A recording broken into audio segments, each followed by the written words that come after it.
Okie dokie, I believe we are all the way live. Hello and welcome to my graveyard. I am your host of the evening, the Cemetery Man from Salem, Mass. Always taking names of kicking candy ass, live in the color here with you on Grande's Graveyard. And today I am welcomed by fellow paleontologist, a legend in that. He is the one, the only Ryan Larkin. What's going on, my friend? How are you tonight? I'm doing great, and it's just such an honor to be on your show again. Thank you Dude, so much. welcome back. Of course, we had you on for the Predator show. We had a really, really fun time talking all things Predator. And we had planned that now this is probably, was that over a year ago? It was about a year ago, yeah. That's crazy. We had planned to do Alien. That was what we wanted to do next. But then COVID happened and, all these sorts of roadblocks in the way. So instead, you reached out and said, hey, man, I know you said Alien, but what would I say to Jurassic Park? Yeah, I was in a dinosaur mood. Yeah, hey man, absolutely, me too. I picked these movies up on Prime Day just a couple weeks ago. This is pretty cool little pack here. It's both the 5-movie collection of the Blu-rays and the 4Ks. $30. Good deal. Crazy good deal. And I was really happy because I had not seen Jurassic Park or Jurassic World 4 or Jurassic World 5 or whatever the hell you want to call them. I had not seen those movies up until this point, so I'm happy to do the show and finally have gotten to watch those for the first time. Of course, we've got some people in the house. AJ Zetro, welcome to Grande's Graveyard.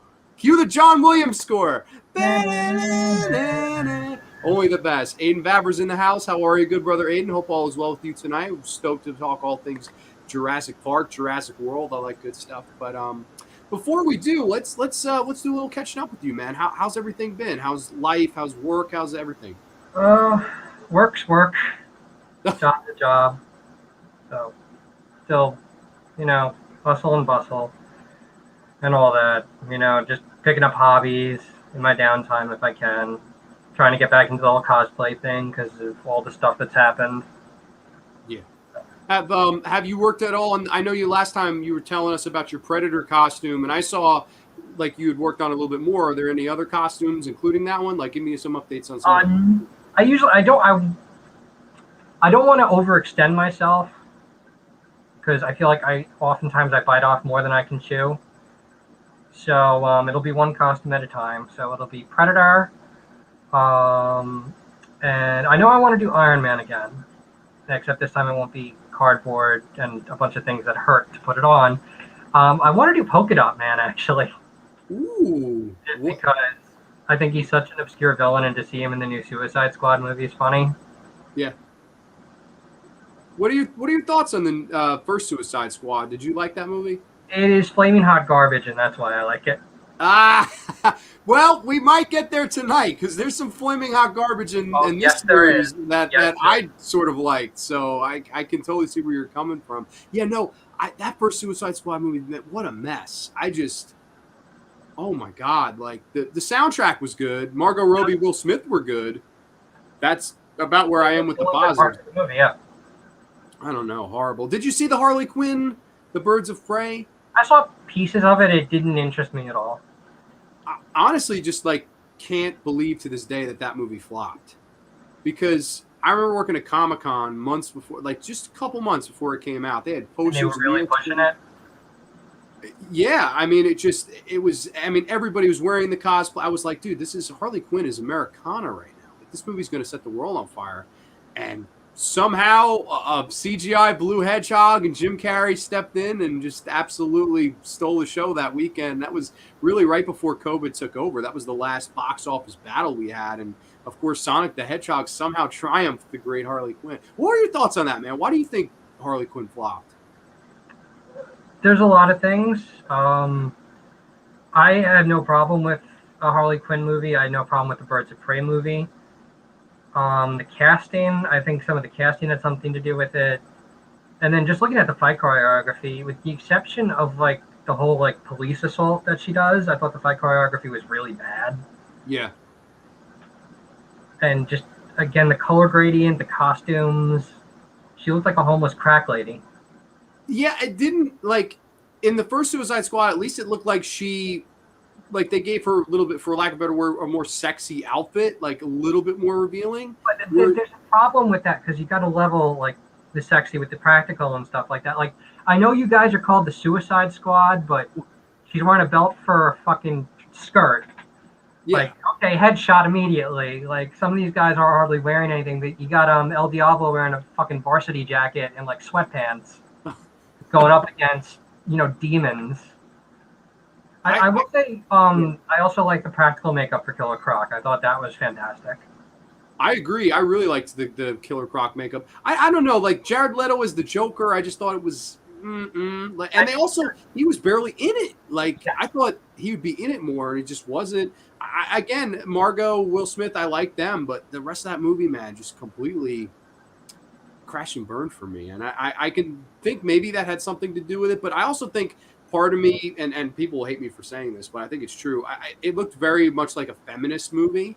And like, whereas I don't have anything like against that, I definitely think it hurt it. I really do. I think there's some people that were just like, I don't want to see this. Like, it just looks too girls rule, boys drool to me.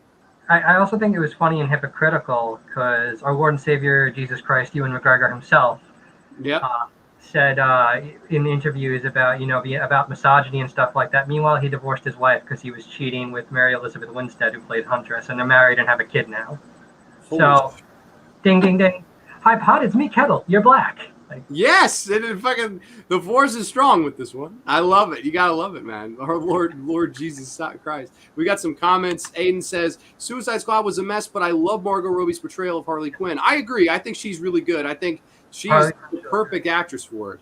Probably one of the best Hollywood castings in years.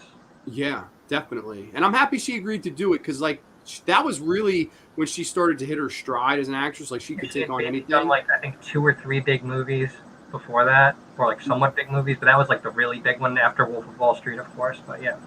Yeah, and I'm happy she's returning. I know Will Smith didn't return, Jared Leto didn't return, so it's cool that she's going to come back. Even though the first one, I agree, was pretty much hot garbage. I think the director had something to do with it too. I wasn't scared of the henchmen in Suicide Squad. They looked like killer blackberries. Yeah, they looked like gooey pickle things. Like, that's not scary. Yeah, I don't know. That movie was just missing it all for me. I remember watching that and just turning it off and going, wow, like DC in comparison to Marvel right now, it's a mess. Like even though those Marvel movies, would you have fans or not, they at least have a direction of where they want to go. Like you can clearly tell where they are going to set up the next one. But with that movie, it was just like, what the fuck? It was like they just threw a bunch of shit at the wall and hope for the best, and it really studio interference stuff behind the scenes, which I will get into with Jurassic Park and all that. Yeah, absolutely. And speaking of Jurassic Park, Ty Junebug Films is in the house. What's going on, good brother Ty? Ty, I see you're 1 subscriber away from 500. Congratulations, you get there. You'll get there ASAP. Let's hope it's tonight, man. Laura Dern, swing! I love you some Laura Dern. But originally, Ewan McGregor turned down the Obi-Wan TV show because they were going to make Obi-Wan gay, and he said Obi-Wan is not gay. I didn't know any of this. Is this any true? I did not know any of that, but on Clone Wars, he has like a former love interest. That's really? A woman. Yeah. Oh, that's a woman. Okay. So maybe Obi-Wan is bisexual with the ways of the Force. They're going to do that. Like they just did it with Loki. Really? I haven't seen the Loki show. How is it? I didn't watch it either. I watched the first episode and that was it. Well, that sounds pretty promising. I don't know, man. Did you watch WandaVision at all? That looked great to me. That was great. I watched Falcon and Winter Soldier. That one was okay. Loki, I watched the first episode and I couldn't care. I feel that. Yeah, no, that to me looked like, I don't even know how to explain it. It just looked like too little too late to me, personally. It's a springboard to what's going to come because you have Multiverse of Madness and No Way Home and probably 1,000 other things from there. But it in itself, I think episode 5 is probably the good one because that's when you see all the other variant Lokis, and that's it. That was, I think, the one cool part because you see classic Loki and he does some pretty cool things.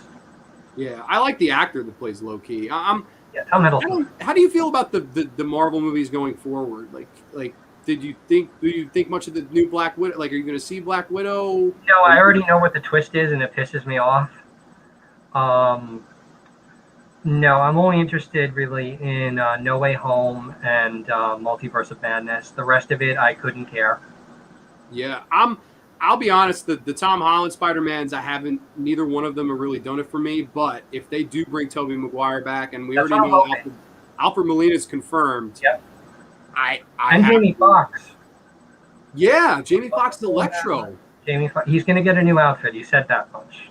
Do you think it'll be the classic green? I think it'll be like a mix of it because they're probably still going to go with the whole bioluminescence thing, which I thought was cool. I like the way it looked. It would be cool to see him in something a little more comic book accurate. Yeah, and I think he's a fantastic actor. And I thought, like, when I initially heard the casting, I was like, that's an interesting choice. When I'm talking back in Amazing Spider-Man 2 days, yeah. I thought that was an interesting choice. I thought the movie was a mess, but I didn't think he was a problem at all. I actually thought he was really good. I remember walking out saying, I wish he was in a better movie, which hopefully No Way Home ends up being that better movie. But I hate that trope that they always do. Hi, I'm the nerdy guy. And oh no, I got Superman now. I'm really cool. Oh, the Edward Nygma trope? Yeah, the Edward Nygma. They did it with Wonder Woman 84, Amazing Spider-Man 2. Yeah, the Kristen Wiig character who was like a horrible CGI like cat lady. Like Cat's 2019 design that they didn't use. Man, that's a shame. A big multi-million-dollar movie. That movie sounded, I didn't see it, but like I heard some crazy shit where she like was fucking Chris Pine still because like he. No, it's Chris Pine. She only sees him as Chris Pine, but it's a guy. It's just a random guy. So she's technically doing things to that man's body without his consent. Yeah, exactly. Which is kind of weird. For laughs.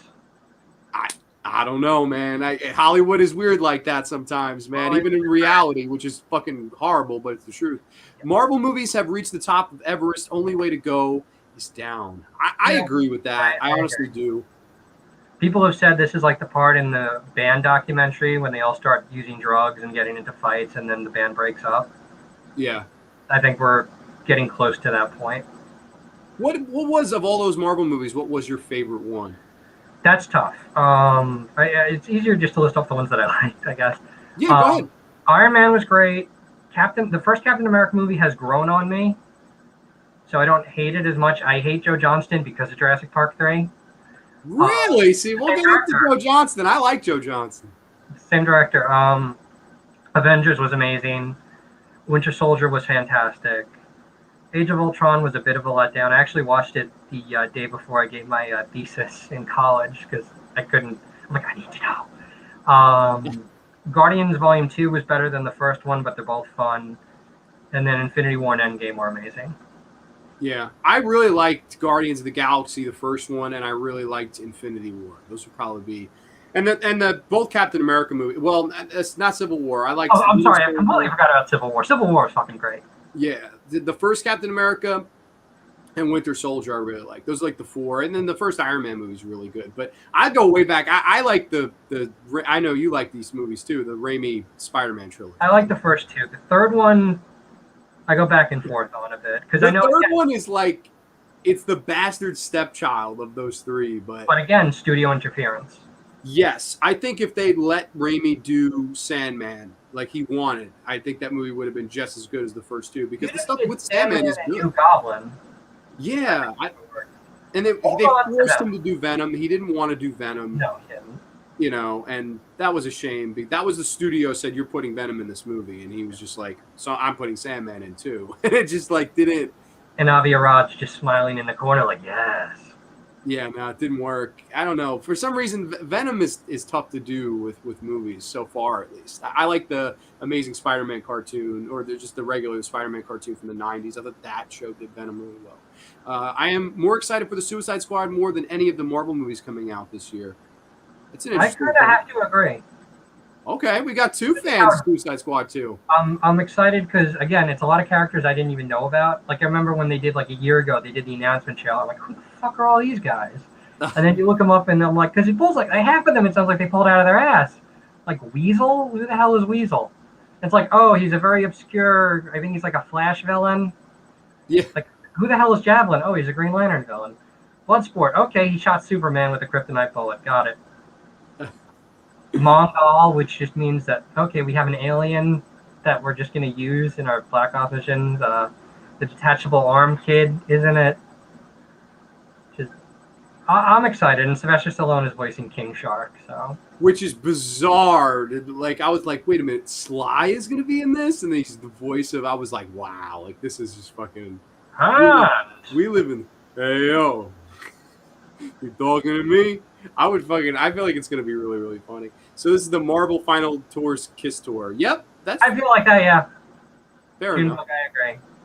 Arthur Bremer's in the house. Arthur, it's been forever since I've seen you on a stream here. Arthur, what's up, my friend? Hope all is well with you. I saw you and Trenchy went like 8 hours on a stream yesterday. I was like, holy shit, man. I wish I had fucking 8 hours to go live on a stream, like in my entire day. I love James Gunn's films quite a bit. I am excited to see his take on Suicide Squad. He's definitely a better choice than the guy they got in the first film, David something. I don't know his damn name, but He did Fury.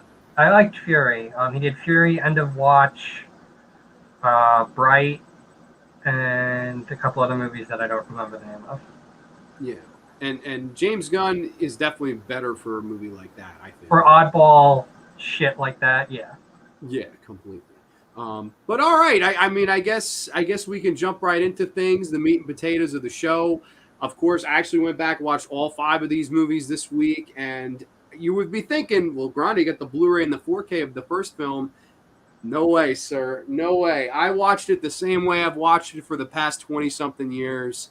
And the first film of the evening tonight, the first film of this franchise, is none other from 1993. It is written and directed, well, actually just directed by Sir Steven Spielberg. It is none other than Jurassic Park. This is my VHS from back in the day. I have watched this damn thing to death, and this is still the only way I really watch it to this day, just for the nostalgic element of it. But good brother Ryan, tell me, man, what was your first experience with Jurassic Park? I remember my parents telling me the first movie I saw in theaters was The Lion King. I don't remember that at all. That would be I remember 94. watching The Lion King when I was little, but I remember Jurassic Park a lot more. I watched that thing that got me into dinosaurs, that got me into fossils. It's still mind-blowing how well a lot of the effects that are CG still hold up. Yeah, no, definitely. And I Great think directing, great cinematography, great creature design, creature work. Of course, you have Stan Winston working on it, who was the best in the business. completely. I think he mixed them both so well too, where now we get these big blockbuster movies where it's 100% CGI, no matter what it be. But I like that he was able to say, "Hey, I'm going to still use CGI." And at 1993, CGI really was a new kid on the block. It They were wasn't. going to use stop motion originally. I don't know. I don't know if that would have worked, man. I really don't. No, it would have looked like it was something you'd see at like 1 a.m. on like TNT back in the day. I've seen what it looked like, and yeah, it looked like it was going to be a completely different movie.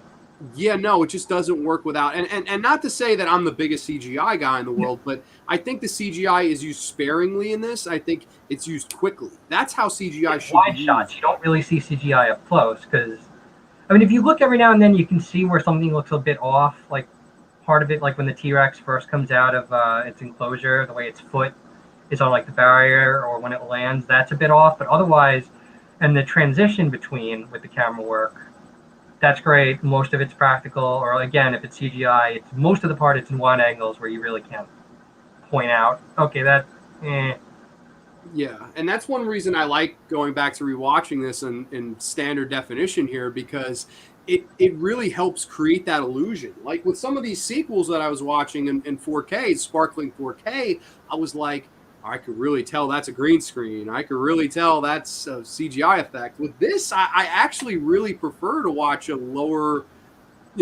version of it. I don't know why. It actually really kind of piqued my interest. And we have comments here. James Cameron and Richard Donner were considered to direct Jurassic Park. Rest in peace, Richard Donner. He just passed away.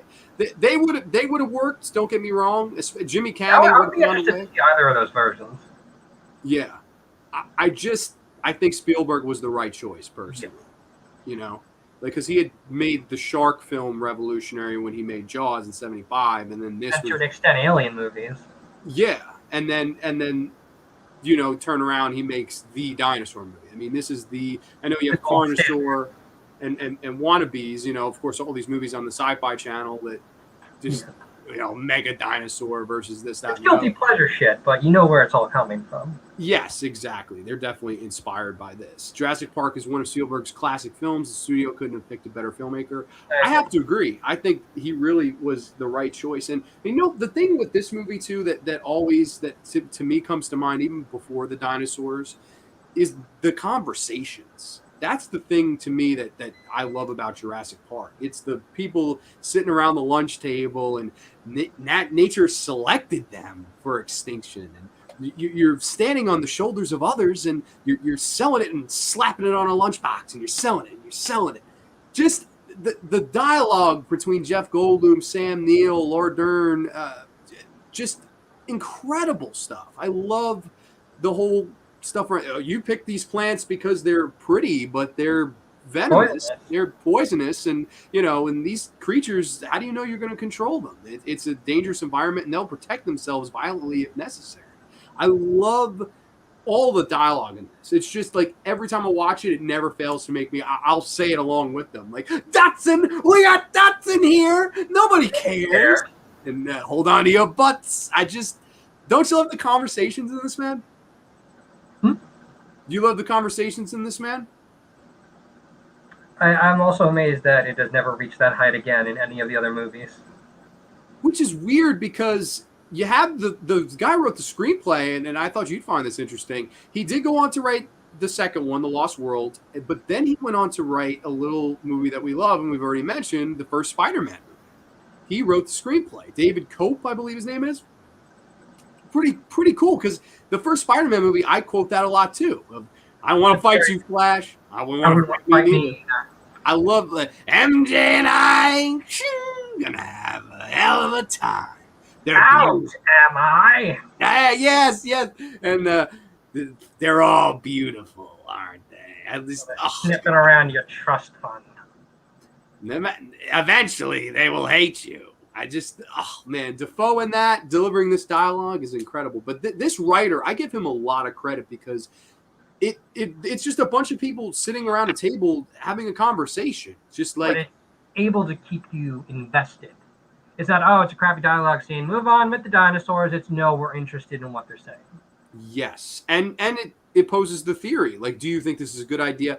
Do you agree with the paleontologists and scientists? Do you think this is a bad idea? And they're saying that, this is so cool and all that, and I'm not trying to take away what you're doing, but it's at the end of the day, it's not going to work. They basically tell them from the get-go, before they even see the park, that this is going to be a failed experiment. And I don't know why. I just absolutely love that dialogue of those people sitting at the table, and even on the stuff in the cars, Jeff Goldblum showing her the water, how it would drip off. To see these hairs, and now I'm by myself in the car. Like this was really the movie that made his career, because he does this shtick in almost every movie after it, but this was really the one where he established that shtick. Yeah. I love the dinosaurs they picked in this, like whether it be the T-Rex, which is famous, the raptors, which are famous, whether it be the Triceratops that gets sick. But my favorite in all of these movies, the Dilophosaurus. We have never seen again. Which I don't get why. Like you would know better than me, man. They, from my knowledge, they existed, right? Yeah. Or am I crazy? No? They were actually a lot bigger than what you see in the movie. Okay. They got a lot bigger. And did they spit like venom? Like, I don't remember if that's something that they just added to the books, or if that's also something just because of the incomplete genome that they had to fill in with stuff. I think some of that is. In all the other stuff I've seen on them, I've never seen them spit acid or do the frill thing. See, now that's I think it's so scary how that whole thing was done too, because they present it like that's the first dinosaur they're introduced to when they're on the little track, and it's a no-show. And then when they present it with the Wayne Knight character, it's this all cuddly and it's making all these cute noises. It's like this. It's so good, and he's just he's like, yeah, come on, you over on the way back down. Wrong thing to say, man. And then of course it just becomes this horrifying thing, the frill and the snake noise, and then oh my god! I remember when I first saw that as a kid, just watching this, and being horrified by it. Yep. I remember that was one of the number one scenes as a kid that just absolutely terrified me, was that death scene and how vicious it was. Even though you don't see that much, you see him get the acid in the eye. But it left the imagination enough that you're like, okay, this man is getting ripped apart.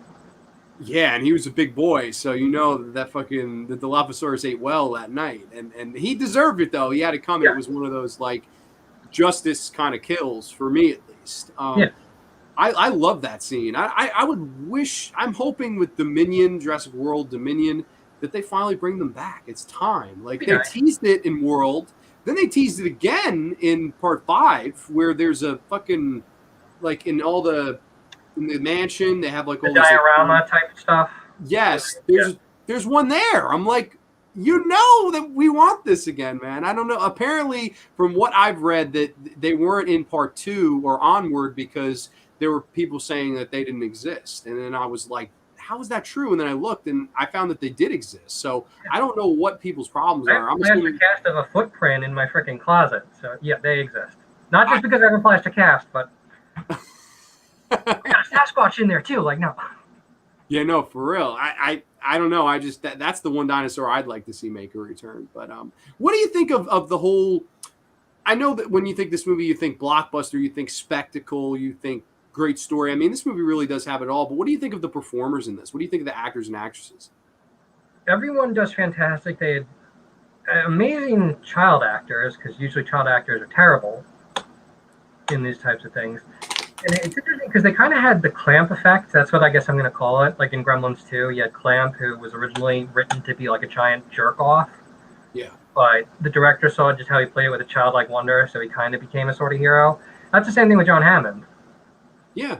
In the book, he's a giant inept dick who dies because his kids get in the control room and they play a recording of the Tyrannosaurus. And he gets scared because he's out walking and he falls down like a hill, twists his ankle, and the compies eat him. Wow. I didn't know that. You've read all the books? I've read the 2. You've read the 2, okay. And are you a fan as opposed to the movie? Do you think they're better than the movies? What do you feel about that? The book version of The Lost World is a lot better than the movie. There's a lot more in the first book. There are more dinosaurs. There's more velociraptors. There are so many more velociraptors. There's 2 T-Rexes. One of them is a baby, and that kills Ed Regis, who they kind of hybridized into the guy that Laura Dern's with at the Triceratops. Yeah. So that the compies are in that one a lot. The compies are the ones that are on the mainland first. Because what kind of kicks off part of the book is they find the dead remains of this lizard and they have it sent to, a zoology guy. And he says, okay, this is an iguana with some rare genetic defect that it has X number of toes instead of what X number of toes are supposed to be. And that's one of the reasons Ian Malcolm, I think, before even he finds that out, Ian Malcolm's like, yeah, this park is going to fail. I love it. They find out that the animals are breeding a lot earlier on, right basically before the road attack with the T-Rex. They find it out because the computer, all the animals have like microchips on them, so they're able to tag where they are like every 60 seconds or whatever. But they were only programmed to find those certain dinosaurs. It was never programmed to look for dinosaurs outside that norm. Yeah. So there you go. So the velociraptors, there's something like 36 velociraptors in total, and a bunch of other ones. Alan Grant kills like 3 of them. And Alan Grant's in The Lost World. No, he's not. Unlike the movie. No, he's not. Oh, he's not in the sequel to the book. Nope. The first one ends with them evacuating the island. The Costa Rican government like firebombs it. Gennaro lives, actually. He doesn't get eaten by the T-Rex. That, like I said, that's Ed Regis. He gets eaten instead. Malcolm dies originally. Yeah, they had to change that because Baldwin was so likable. Hammond dies, and then Ellie, Grant, and the kids are all like at the United Embassy or at a hotel while they're still trying to figure it all out to get them back to the United States. Fair enough. Doesn't sound too bad to me. I prefer the movie. I definitely prefer the movie. But with the sequel, I would actually like to read the book because I'm not a big fan of Part 2. We'll get into Part 2. Dodson's in the book. Dodgson has a giant part in the book. You were telling me when we had the fire pit the other night. Yeah. You were telling me Dodson's huge in the second book, which he's the main villain. Yeah, it's funny. It's not the nobody cares. No, they care in the second book for sure. Maybe not in the first movie, but I think definitely. they came to Crichton saying, "Look, it made so much money. Can you write another one and bring in Malcolm back?" And he's like, "All right, fine." Yeah, So no. I mean, it does feel rushed in some places with some of the motivations, and I feel like there are too many characters in the book, but it's still enjoyable. You know what's funny? Like what you're saying about it was forced a little bit, it was rushed a little bit. It's the whole Ian Malcolm rant really kind of happened in reality. Whereas, like, Yeah, I personally think Jurassic Park, it should have just been one movie. I don't think. I get what the studio's mentality was. I get Spielberg's mentality of this is a great concept. Why not make another one? I get that. And if I was there at that time, I might have been right aboard the same train as them. But when I look at looking all of back. these sequels, I don't. I mean, I don't think any of them hold the candle to the first one. Like, like, Mhm. like in the like you could say, oh, I like this one, I like that one, and there are a couple I like. There's only one of these next four that I don't like, but I it's think just I know which one that is. yeah, I pretty much spoil the beans. But it's just I don't know, man. It's a tough movie to make a sequel to, and in reality, he did. He slapped it on a lunchbox, and he's selling it, and he's selling it, and he's selling it, and that's really what he did. It became kids actually having that stuff and people having the figures and people having the Legos and you I know you have quite the collection if you want to show it. I know you got it right in front of Okay. yourself. Yeah, I have They're it. selling it. Check this out. Oh man, this is actually badass. Very cool. This is the Jurassic World setup now. It's kind of both. I saw you showing me before we went live the little ball, the spherical thing Yeah. that's in Jurassic World. Yeah, there it is. So that's one of my hobbies. Yeah, it's pretty cool. I definitely, I think though that that's the thing with Steven Spielberg is it's just like they had to make it a franchise. They had to make their money and capitalize. And it's funny that it all the critiques of John Hammond, and the end of the day, it's sort of like they sold out when they made all these sequels, which I just think it's kind of funny. It's like you said before, the popcorn kettle black. Yeah. Um, and what do you think of the whole? Now, I've heard people say this, and I don't agree with this at all, but I'd like to hear your thoughts. Do you think that this movie hasn't aged the best, or do you think that it still holds up as the great summer blockbuster that it is? For me, I, it does. I have rose tinted glasses, I guess, but I still think it holds up very well. The first one. Yeah. I'd agree with that completely. I just like I don't know. This is one of those where people go, oh, it's not as good anymore, and I'm just like, dude, no way. Jurassic Park's a fucking masterpiece. I just love everything about this movie, whether it be the action sequences of when they first Must go encounter faster. Must go faster.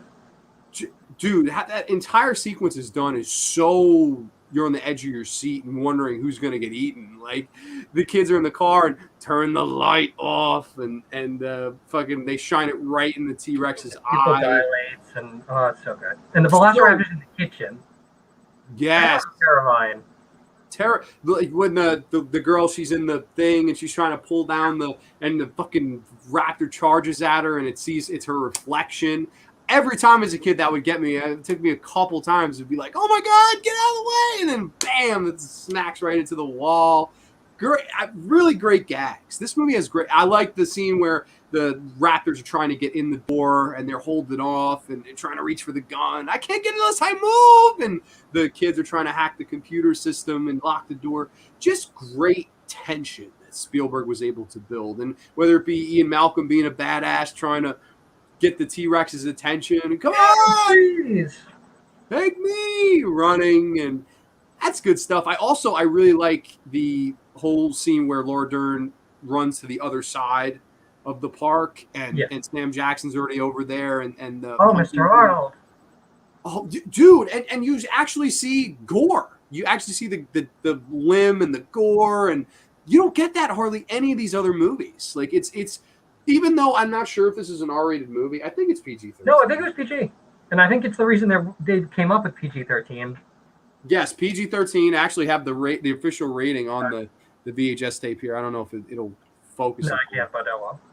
But yeah, no, I liked the showing a little bit of gore, like a little bit of a mainstream movie that actually wasn't afraid to go that extra mile and showing a little bit of that. And I like that it's funny. I don't know if you know this, that they actually filmed that death scene. They were going to.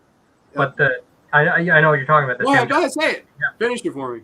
No, there was a hurricane or something like that, so they couldn't do it. So they just had the two props. And the theory is that they also had like a leg prosthetic, and that's what she's supposed to trip over. Because the next time when she's running away, I mean, she has the lamp around her and she's running like that. But it's also theorized that it's also because she like tripped on the leg that we don't get to see. But the props exist, and someone bought them, and he did like a video of him unboxing, him buying it from the studio.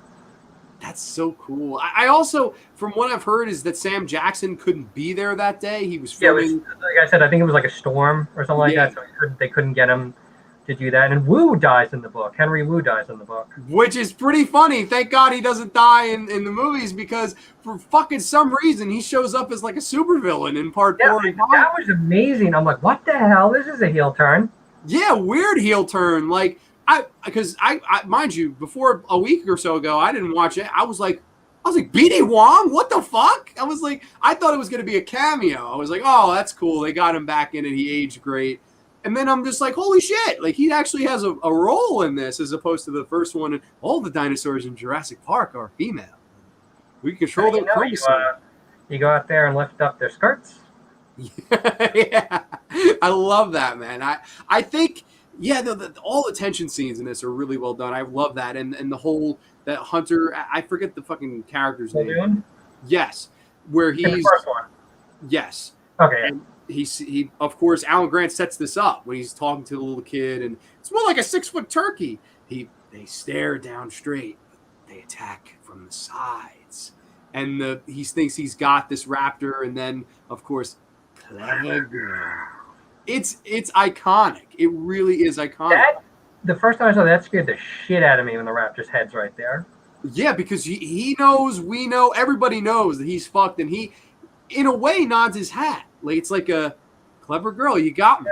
I'm this great big bad wolf hunter, and you hunted the hunter. I liked that scene. It was almost like he was like clever girl and desperation move, but he was done for. And of course, he gets clawed. You don't see much of that. I've also read that they filmed some of that, him getting fucking mangled, but that never. They probably had to cut it for some. Yeah, cutting room floor stuff, because that probably would have made it R. And it was honestly, it's one of those again that I could fill in the blank with my own head. Like I can tell it was probably gruesome. Like Al Grant says that you're still alive when they start to eat you.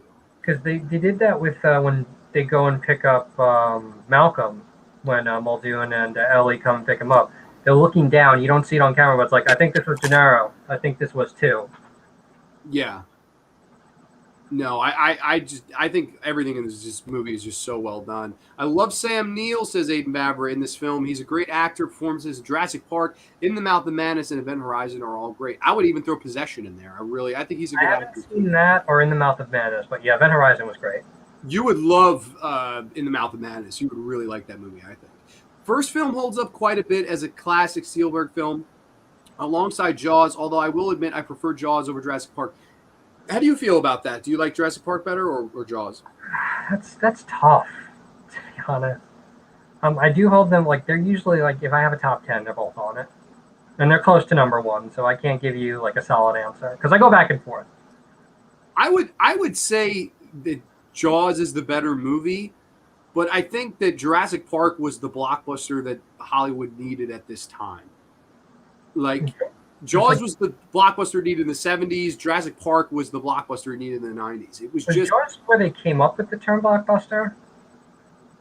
I think so. Yeah, that was the first movie that got that. Done like 1 or 2 movies before that, because I know we did Duel, which was like a TV movie, and then like maybe he did something else. I did Jaws. Sugarland Express, Express, Duel, and then fucking Jaws, and that really made his entire career, because then he got to do Third Encounters and movies like E.T. and like he was off to the races from there. And it's funny, like if you look at Spielberg's career leading up to this, you had Hook in 1991, which I enjoyed the movie, but I know there are quite a few people that will say it is his least, like one of his least on his filmography. I don't know, man. I've always liked. Yes, I have a banger opener.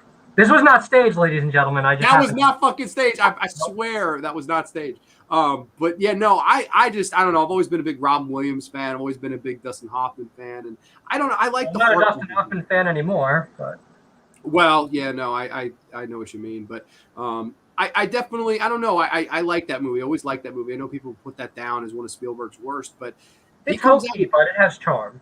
Yes, definitely. I like the heart of it. Like the last 30 minutes of it is just so heartwarming to me, and that's a lot of that's because of Robin, I think. And it's like Spielberg shtick anyway, kind of. Yes, yeah, no, definitely. It takes that movie just takes a little bit long to get going. That's the only problem with Hook. It's just a little overlong. I think though that it's funny that he came out with this movie, which is a huge blockbuster. I mean, one of the biggest blockbusters of all time, and Schindler's List in the same year, 1993. Talking about part 4. Isn't that wild that he came out with 2 movies like Schindler's List is a lot of people put in their top 10. Jurassic Park is a movie that a lot of people would put in their top 10. Same year, same director, and he took a 4-year hiatus, which is just I don't blame him. I mean, you make 2 movies like this, he must have been fucking exhausted. I think I don't know. There's something about Spielberg that I'm happy that he made this film, and I think that it was a good rebound for his career. Not that his career was going downhill or anything like that. Like he had made The Color Purple and the films like that, but this was really more classic Spielberg. Whereas Indiana Jones and Jaws and these were movies that were broke the box office. Jurassic Park was that next one after those. I think that really just kind of moved his career along into the latter half and rocketed it back up. Yeah, completely. I don't think they could have gotten anybody better than Spielberg to direct. And what are your thoughts on the ending of this movie when the Raptors, of course, they that was awesome. Yeah, that whole scene with the T-Rex was awesome. I love how at first you're like, oh man, they're doomed, and they're all backing up. Ex Machina T-Rex. Yes, yeah, and the doing this. How the hell did it get in there in the first place? How did nobody hear it and then chomp? I don't know. I guess it's just the old classic. Like, who cares? Like, it's just. It's I mean, to be fair, who gives a fuck? It's a giant T-Rex. Yeah, no, it's great how it kind of like inadvertently saves them. They run out the door. Mr. Hammond, I've decided not to endorse your park. I love that. Part of me wondered, like, when I was looking, like, is it good now? Because the way, like, they're looking at it, like, especially Sam Neill is looking at it like, you're all right. I would say with this movie, no, but when we get to movies like Part 5, oh yeah, some of the dinosaurs turn babyface, like full on fucking babyface, which is I thought was weird. We'll get there because Fallen Kingdom is like I told you, Fallen Kingdom was weird. Yeah, no, and I enjoy the final shot of where you see our characters flying off into the sunset, and you see the birds, and he mentions earlier in the film that dinosaurs, they travel in packs and they travel in herds. And you see that they're very similar, like the vertebrae. And, At the time, it was debated that dinosaurs were more related to lizards. But the problem is with lizards, their legs stick out from the sides. But with birds, their legs are right underneath them. Yeah. So now it's more widely held belief that dinosaurs were warm-blooded, had feathers, and are related to birds. And in real life, at least in real life 65 million years ago, they said that velociraptors actually had feathers, right? Like and they were a lot smaller. How much smaller? Like less. They were like the size of turkeys. Wow, isn't that crazy? Utah raptors would be more along the lines of how big the movie raptors are. Those are like the biggest breed of raptor. And did they have the claws just like the regular? But it's in the middle toe, even though all of them keep it on like the most inner toe. Yeah. Yeah, no, I don't know. I think Spielberg was able to, and like everybody remembers these to this day. Yeah. Like I don't know how fucking popular Velociraptors were in 1992. They're one of my favorite dinosaurs because of that. Yeah, everybody. I've like so many people would be like, "Oh man, Velociraptors." I was the one kid going, "Bro, that fucking venom spitting thing scared the shit out of my ass." Like that's just me. That was just like a Velociraptor, but with a fucking venom spit on you. And oh man, that to this day is like one of my favorite death scenes in any movie because it's to this day terrifying. It's so well fucking done. But yeah, no, all the designs, whether it be the practical, Triceratops, it's sick, and that is one big pile of shit. Like all of that. I think that Spielberg, he made these dinosaurs household names in a lot of ways. Yeah. Like I wasn't alive before this, so I don't know how popular the T-Rex was. It just, this movie, I think, makes them popular in a lot I of ways. remember in like elementary school, I did a presentation on T-Rex, and I was like the only kid in my grade who could say Parasaurolophus. Really? Wow. That's pretty. I might as well ask you this now. What are your favorite dinosaurs? Wow, man. Well, movie-wise, the Dilophosaurus would easily be mine. I think I think pterodactyls are badass. There's just something about, I like the idea they fly, they're ginormous, they're fucking the long beak. It's the closest thing between a bird and a dinosaur. It's a dinosaur bird. It can fly and it still wants to eat you. And I don't know, I like adding kind of elements upon it, like people are fascinated by the big bad T-Rex or the quick little raptors, man. But I don't know. I think adding flight in there scares the shit out of me more because I can run away all I want. I can't fly away. I can't, there's only so much unless I have a fucking helicopter's license that I don't know. I can't fly away. So I would say pterodactyls, man. How about you? Of course, because of the movie, Velociraptors are one of my favorites. Parasaurolophus, Baryonyx, and Therizinosaurus, which I know it's a mouthful, and apparently that's where the Indominus Rex gets its claws from. So those are mine. I had no idea. I had no clue about that. I'm not sure. I'm not a dinosaur expert. I won't lie. Like you probably know way more than me. Like, but no, that's really cool. I'll have to look into all of those, man. That's badass. If you had to rate Jurassic Park, the first film, out of 10, what would you give it? It's like a 10. It's a 10 for me. I don't really have to even think about it. That's like a 9.5, 9.99 at 10. It's a 10. I think this movie's timeless. I think this movie's aged perfectly. The performances, the dialogue, the creature effects, the use of both CGI and practical, and sparingly using the CGI to make it look more effective. Like you said, in the wide, long shots, that really helps it drive home and feel more real. And I don't know, I love everything about this. This is a classic movie, a movie that I always throw on at least once or twice a year. Just a great movie. I think a perfect 10 out of 10 for me. The best Jurassic Park movie. I don't think we'd argue on that. No arguments here. Yeah. Now, where we may argue is the next 4 movies, because you told me your rankings, and I was like, wow, I can't even believe my own rankings, to be perfectly honest. But we can get into the sequel. Of course, Steven Spielberg took 4 years off directing after the release of both the first Jurassic Park and Schindler's List. And then he came out in 1997 with the follow-up known as The Lost World, Jurassic Park. I always say Jurassic Park 2, but it's just The Lost World, Jurassic Park. Yeah. The Lost World, Jurassic Park, 1997. Ryan, man, tell me, what are your thoughts on this one? And do you have your memories of the first time you watching this one at all? I remember being really excited to watch it, and like as a kid, I definitely liked it a lot more than I like it now as an adult. I thought the opening scene is very foreboding, and you have the little girl who's actually a young Camilla Bell on the beach with all the combies attacking. That was terrifying. And then it cuts to the mother screaming, and it's Ian Malcolm. Like, that's a weird cut. There's an extended version out there where she isn't screaming at that, but still. Yeah. Like, it's just weird that, okay, he's yawning on the subway, and then there's that weird guy in the subway going, Rah! Yeah, the guy's, you're that guy from TV. I believe you.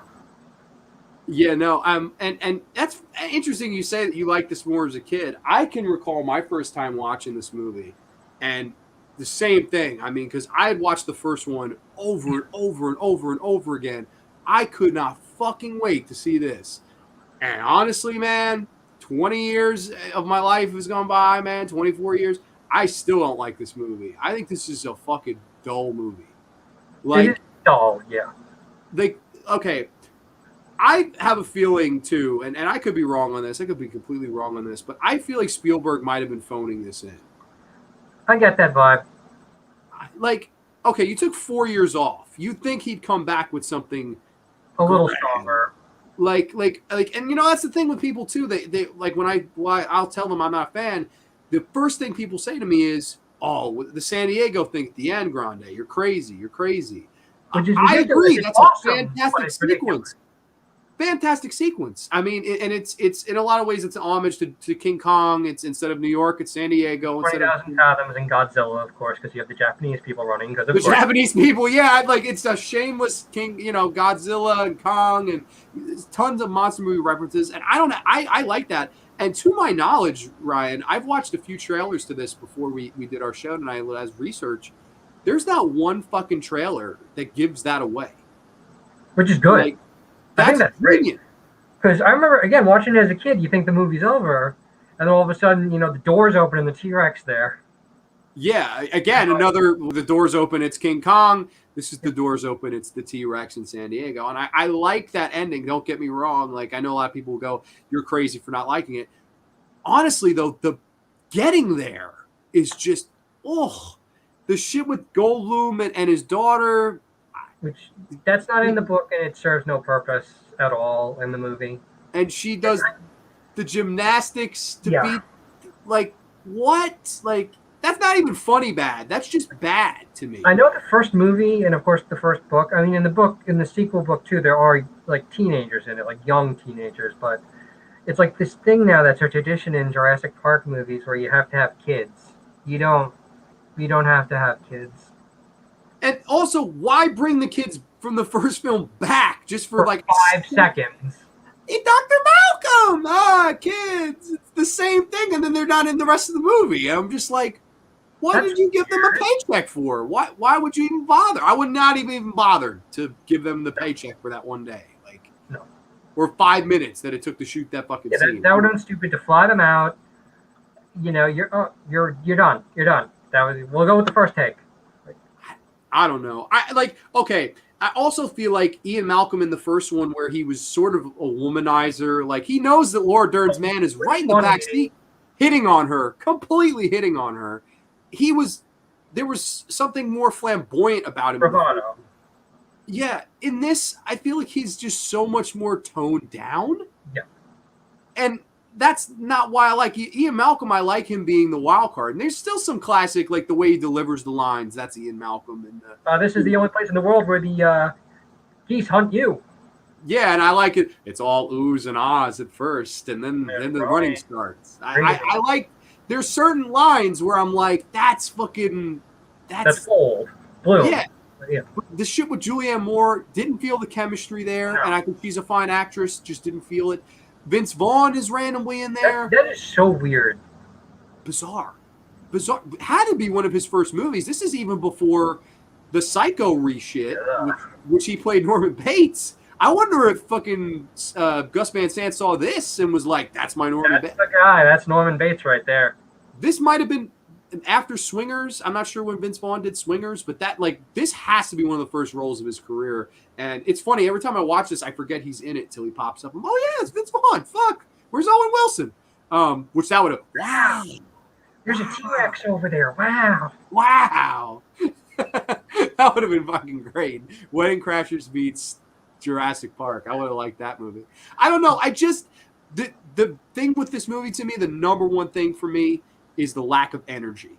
It just doesn't have the energy, doesn't have the pace, doesn't have the interesting conversations like the first film does. And it's weird because it's written by the same guy. Yep. Same guy wrote the screenplay. I don't know what went wrong here. I really don't. I do know you're a fan of it, though, so I don't mean to. I'm sorry if I. No, you're not shitting on my parade. Don't worry. I please tell me like your positives of this, because I seem to be in the minority. I've looked everywhere. People seem to really like this movie, and I respect that. I would like to hear from a person, mano a mano. Tell me why. Like, what is this sequel? What makes it good? Well, I think a lot of people just like it because it's dinosaurs again. It's some of the characters we know. Seeing Dr. Malcolm again, just so different. And in the first movie, he said he was always looking for the next ex-wife. Of course, now he has another ex-wife and he has a daughter. That comes out of nowhere. The hunters on the island, that comes out of nowhere. Something like that does happen in the book, but on not such a grand scale. I thought the big hunt chase scene was great.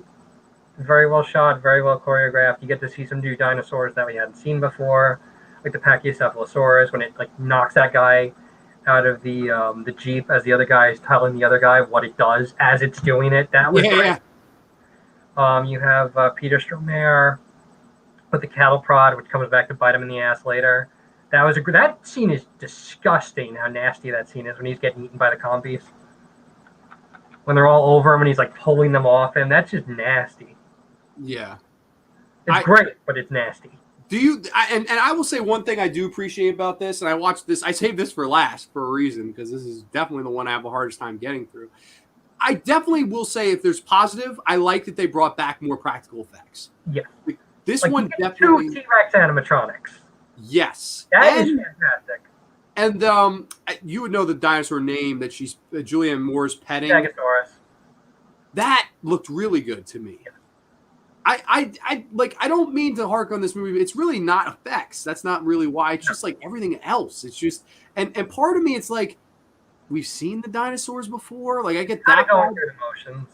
Yeah, it is. And do you think bringing the whole human villain aspect, because this is a recurring theme when it comes to Jurassic World 1 and 2, not so much in Jurassic Park 3, but there's really human villains in 1, 2, 4, and 5. There's that human villain element. Much more so here as opposed to the Wayne Knight character in part 1. But what do you think of bringing that in, like the whole human villain element of it? Well, I don't have a problem with it because, I mean, you're making it, because otherwise it just becomes a monster movie, which is basically the problem with the Jurassic World movies because they are monster movies. No, you have to have that in there because, of course, they have created, well, Ian Malcolm has said it, they've created a very valuable product that, of course, people are going to want to steal and replicate and stamp it with their approval and all that other stuff. So I understand the necessity for having human villains, but they're not well written. Yeah, and I feel like this movie has way too many characters. Yeah.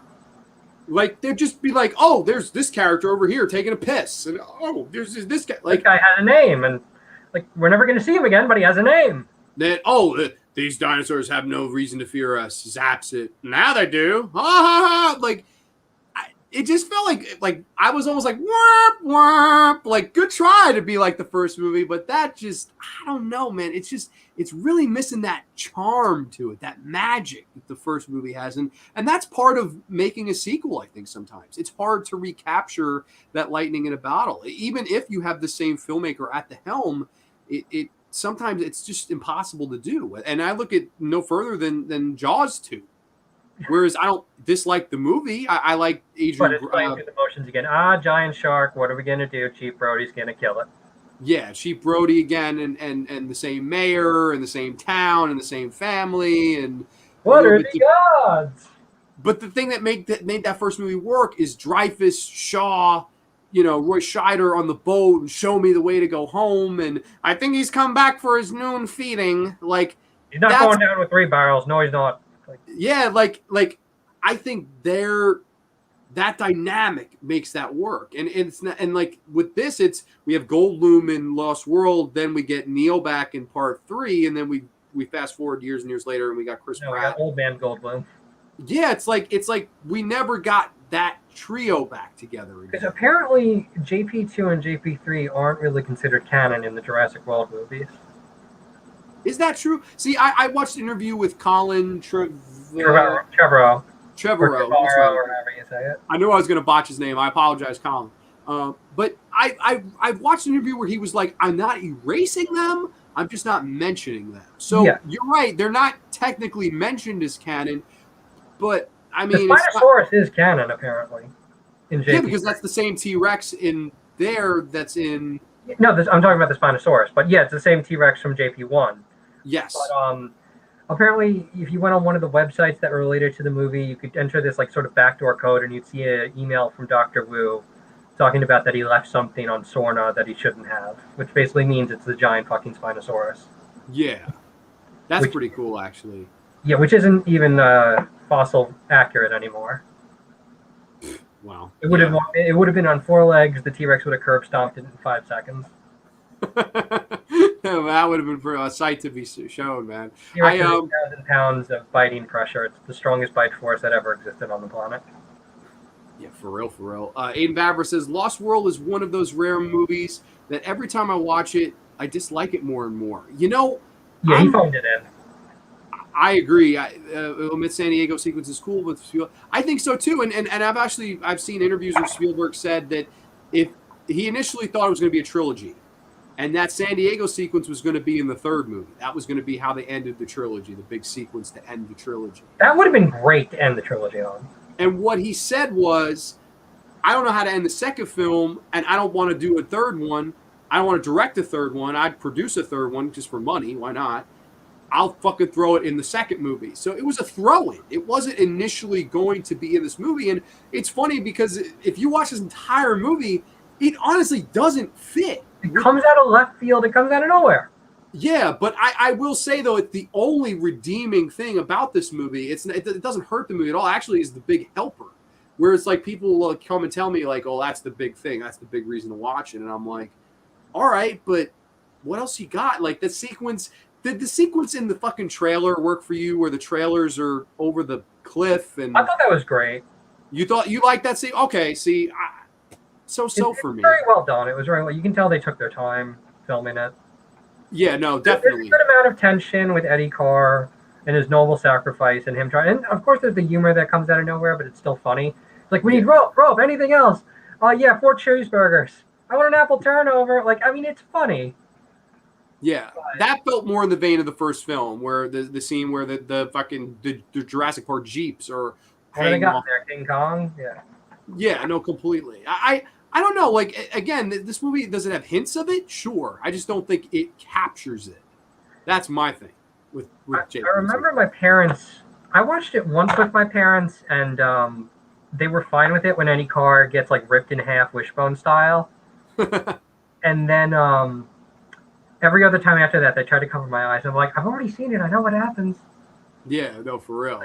That was good, and the tall grass velociraptor scene was great. Like that aerial shot of them like sneaking in. Brilliant, absolutely brilliant. And I don't know if you know this. That shot was initially the plan for Alien Part 3. I heard something about that. Yeah. Alien Part 3 initially was going to be the aliens on Earth.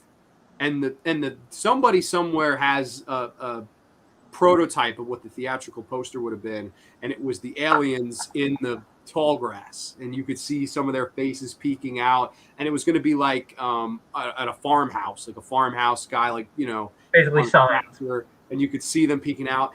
But here it's actually executed in a film, and I actually thought that was really well done. I was like, wow, like this is fucking suspense filled, and of course you have to get the raptors to do that. Like they couldn't have picked a better dinosaur, I don't think, to just do that peeking out, and then they sort of start cleaning house. Really good stuff. I think. Right. Sort of recreated in Jurassic World too, not with the tall grass, a little bit, yeah, a little bit. Definitely a nod or an homage to it for sure. Ryan Snyder's in the house. He says, "What up, brother? Sorry I'm late. I'm watching this terrible movie called The Call. It's new on Shudder. I'm not. Yeah, I heard that was bad. I don't even know. I've seen The Call with Halle Berry, and I like that. That's the one I'm thinking of, unless I'm mistaken. I could be wrong. I don't know. I have no idea. But if it's new, it's definitely not the one I'm talking about. I'm talking about one from a few years ago. But it's hard to. Is there anything else about this one you'd want to mention? Like, I don't know. I'm so middle of the road. That's it, really. Not really. No. If you got to rate this out of 10, what would you give it? 7. 7. Honestly, I give this a failing grade. I don't like this movie. I'm okay with a solid 3.5 out of 10. I'm not a fan of this movie. I promise you too, and this did look spectacular in 4K. Unless I ever do another Jurassic Park retrospective, this is the one I will watch the last. Like I don't know. I get more fun out of any of the other 4 as opposed to this one. So I don't know. The only true failure to me in the entire franchise, which is weird because a lot of people think it's second best one. I've heard some people say it's the best. I don't know. I'm not in that boat at all. Aiden Baver says the tall grass sequence was great. I forgot to mention that sequence, but I don't blame Spielberg for phoning it in because the script is kind of lackluster. It is. And I think that he really could afford to phone it in. Yeah. Like, think about it. He took 4 years off. He just sat on his couch for 4 fucking years. And then all of a sudden, make the biggest fucking sequel of all time. Oh, okay. You know, I mean, it's hard to do. And in a lot of ways, too, I think that taking 4 years off, there's going to be a little rust, no matter how great you are, no matter who you are. It's just kind of how it is. And I don't know. I think he tried so hard to recapture it, and I was thinking it was probably just like, you know what? They're gonna go see this no matter what I do. And this had a big opening weekend. However, I thought it was important to mention this had quite a significant drop off in weeks to come after. Like this was opening weekend. I think it was the second biggest opening weekend of all time. It was this movie at the time, Wow. and then it just dropped off. So I don't know. I don't know if moviegoers at the time felt the same way that I felt. That why would I go back and rewatch this? But I don't know. It's an interesting creature in the entire Jurassic Park franchise. It's definitely the oddball for me, and in a bad way, more than a good way. I have awoken from my slumber to talk about one of the best films ever, The Master Fears here. Okay, Scarecrow, what you got? Football as well. Yeah, no, we went all over Jurassic Park 1, Jurassic Park 2. We just finished up, and we'll be getting into Part 3. That's Tobin Bill Lynch. I have not seen. I have no idea. Jigsaw and old Lynch. 3 out of 10, lackluster sequel with cool moments, but I don't blame Spielberg for phoning it in. Yeah, no, I would say around the same score. I don't know. It's just not my cup of tea. A big step down from a 10 out of 10 for me. It's ironic because like a 3 out of 10 to 3.5 out of 10 is what I give JP3. Well, what a better transition into the third film of the series. Of course, they took another 4 years because this didn't come out until 2001. Joe Johnston stepped over and took over the director's chair. Spielberg acted as executive producer, and you have none other than the third entry of the series, promptly titled Jurassic Park 3. Yes, Jurassic Park 3. I know you said this is your least favorite of the sequels. Of all of them, actually. You're going to hate me. This is my favorite sequel. Beats out Fallen Kingdom slightly. Wow. I think this is the best sequel. I really do. And I know you're going to want to kill me, but don't kill me. First, you let me rant on Lost World. Please open your ass cheeks and shit on Jurassic Park 3. I want to be able to smell it all the way from my house. Please take a shit on this movie, and then I will try to defend it the best I can. It is one of the edgiest 2000 openings of all time with Jurassic Park, and then 3 with it slicing across. I'm like, what Freddy Krueger bullshit is this? This is Freddy versus Jason opening bullshit. The really bad, like, imposed CGI when they're in the parasail just drifting over the island. The green screen. That looks fucking terrible. Even for 2001, that looked fucking terrible. I remember watching that as a child thinking, that looks bad. And I remember they advertised the shit out of this because this is when they were doing Walking with Dinosaurs. So, like, every Walking with Dinosaurs commercial break, they'd be hyping up Jurassic Park 3, and it looked kind of cool and kind of scary, and then you watch it, you're like, no, none of that. You got the fucking... Why do the Raptors look like that all of a sudden? Yeah. The fucking dream sequence. Alan! The thing that's been memed into oblivion because of how fucking stupid it is. So you got that, the fucking mercenaries with guns that don't kill a single fucking dinosaur when they have like an anti-tank rifle. They blow up a plane with it, and it is never used. It is never shown in this tiny little fucking plane. Where would they even keep it? And here's one of the other things that Billy should have fucking died. Billy was a scumbag piece of shit. He should have died 1,000 times in that movie. Taya Leone should have died 1,000 times in that movie. The Spinosaurus should have taken a shit on her. She's fucking screaming. Holy shit. The animatronics mostly look really bad. The Spinosaurus just looks wonky, which is amazing because it's Stan Winston doing it again, which still blows my mind because the Spinosaurus looks terrible. Except for the nighttime, it looks terrible. It kills a fucking T-Rex. That pisses everyone off. Again, not scientifically accurate anymore, but it's like, what's the point of even having the fucking T-Rex? It was in every single trailer, every single promotion, the T-Rex Spinosaurus fight. It's like half a minute long. Neck snap, on to the next one. Apparently, reason a lot of that was cut is because at the time, the Spinosaurus, I think, was the most powerful animatronic that they had made. And it actually decapitated the T-Rex animatronic. So that's why a lot of it had to be CGI. This is a rumor. I don't know if it's true or not. Then there's so much stupid shit. Right before the aviary, when they're running away from the Spinosaurus, it just broke through a giant fucking metal wall, but there's a tiny little door is going to stop it. That is bullshit. The 3D printed Velociraptor thing that he's blowing into, and I can actually communicate with him, and the raptors sort of understand him. That's bullshit. This is the one that was like the start of the production hell of Jurassic Park movies. William H. Macy at the time said someone should be shot because they were shooting while they were writing the script. So everything was like left over from a previous version. The character names had to be changed. Maybe that's the reason why the Raptors all look fucking different. Even though it's the exact same island that the second one took place on, which is why the worker village doesn't look the same at all. Raptors know how to play dead until you get really close, and then they won't kill you because of plot. Like the CGI. Oh my god, the CGI is so bad. Like they're taking the raft ride. You see the brachiosaurs, and it gets really close on their faces. And I'm like, oh, you guys look kind of nasty. Like that's fucking bad. Taya Leone's terrible. The Pteranodon scene was okay. I don't have a lot of good things to say about this movie, in case you couldn't tell. Well, I appreciate the shit. I do smell it, and I was a fantastic rant, man. Speaking of shit, they literally dig through shit. They do. They get the cell phone. But hold on, before I go into defense mode here, you said there's very little you like. Is there anything you like? Anything? One thing? Anything? Or complete waste of time? No. It's one that it hurts me a bit to watch it, actually.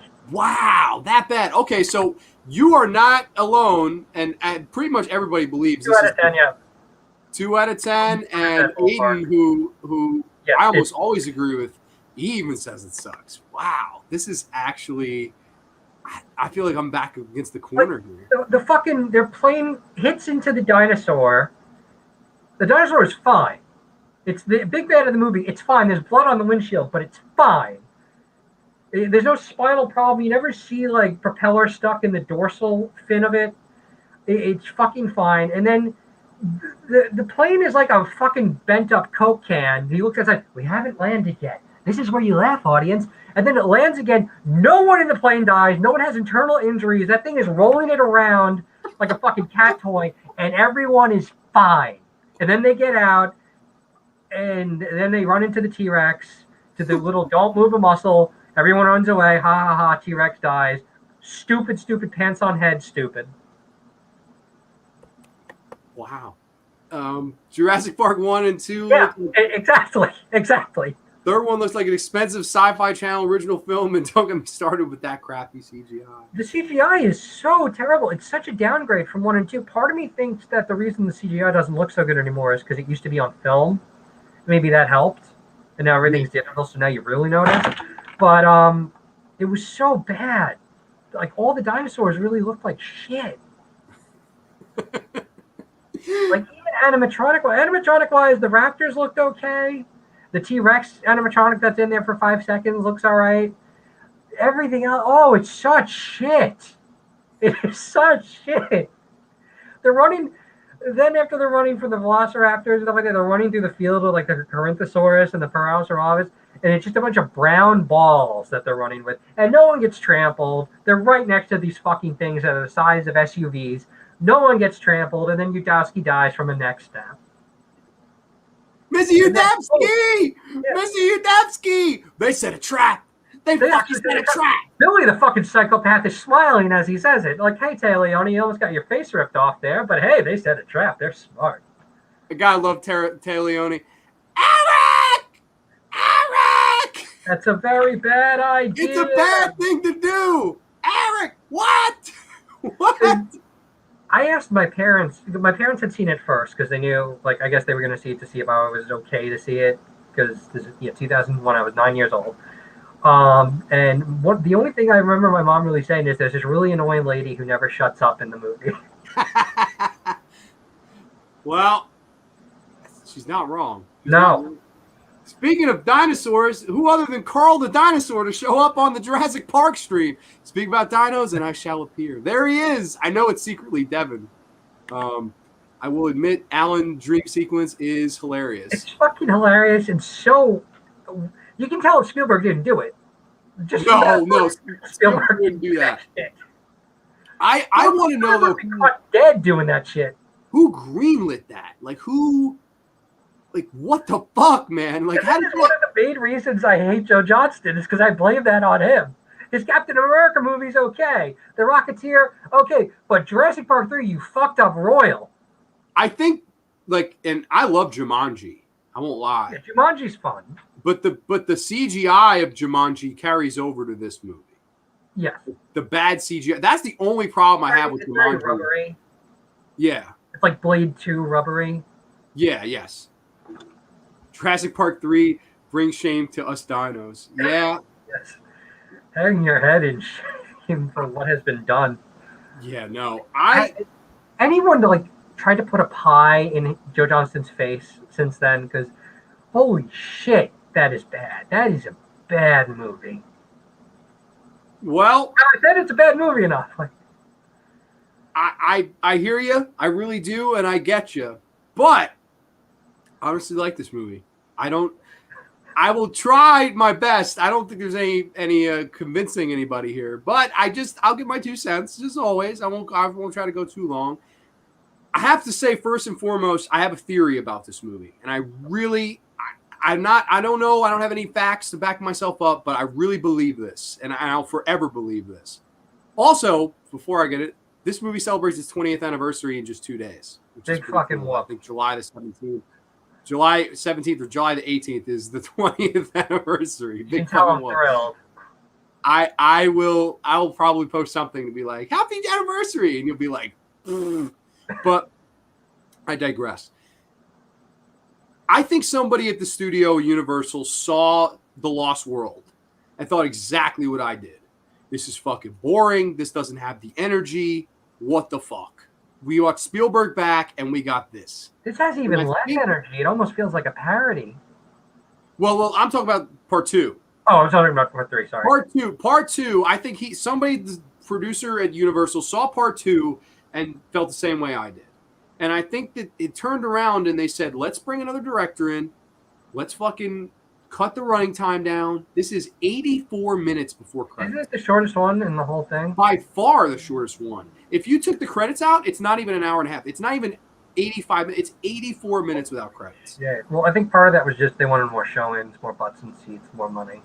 Yes, no, definitely. But I think that a lot of it is, let's just pick the pace up. Let's just do 90 minutes of dino fun in the fucking... That would just explain all the stupid fucking chase scenes that lead into more stupid fucking chase scenes. Yes, it really is. This entire movie is like a giant big fucking chase scene, and then they have some downtime, then another giant big chase scene, and like the effects aren't as good. I have to slightly argue. I think the animatronics, when they're used, are good in this film. The Spinosaurus always looked dopey to me, except for the rain sequence. It always looked dopey.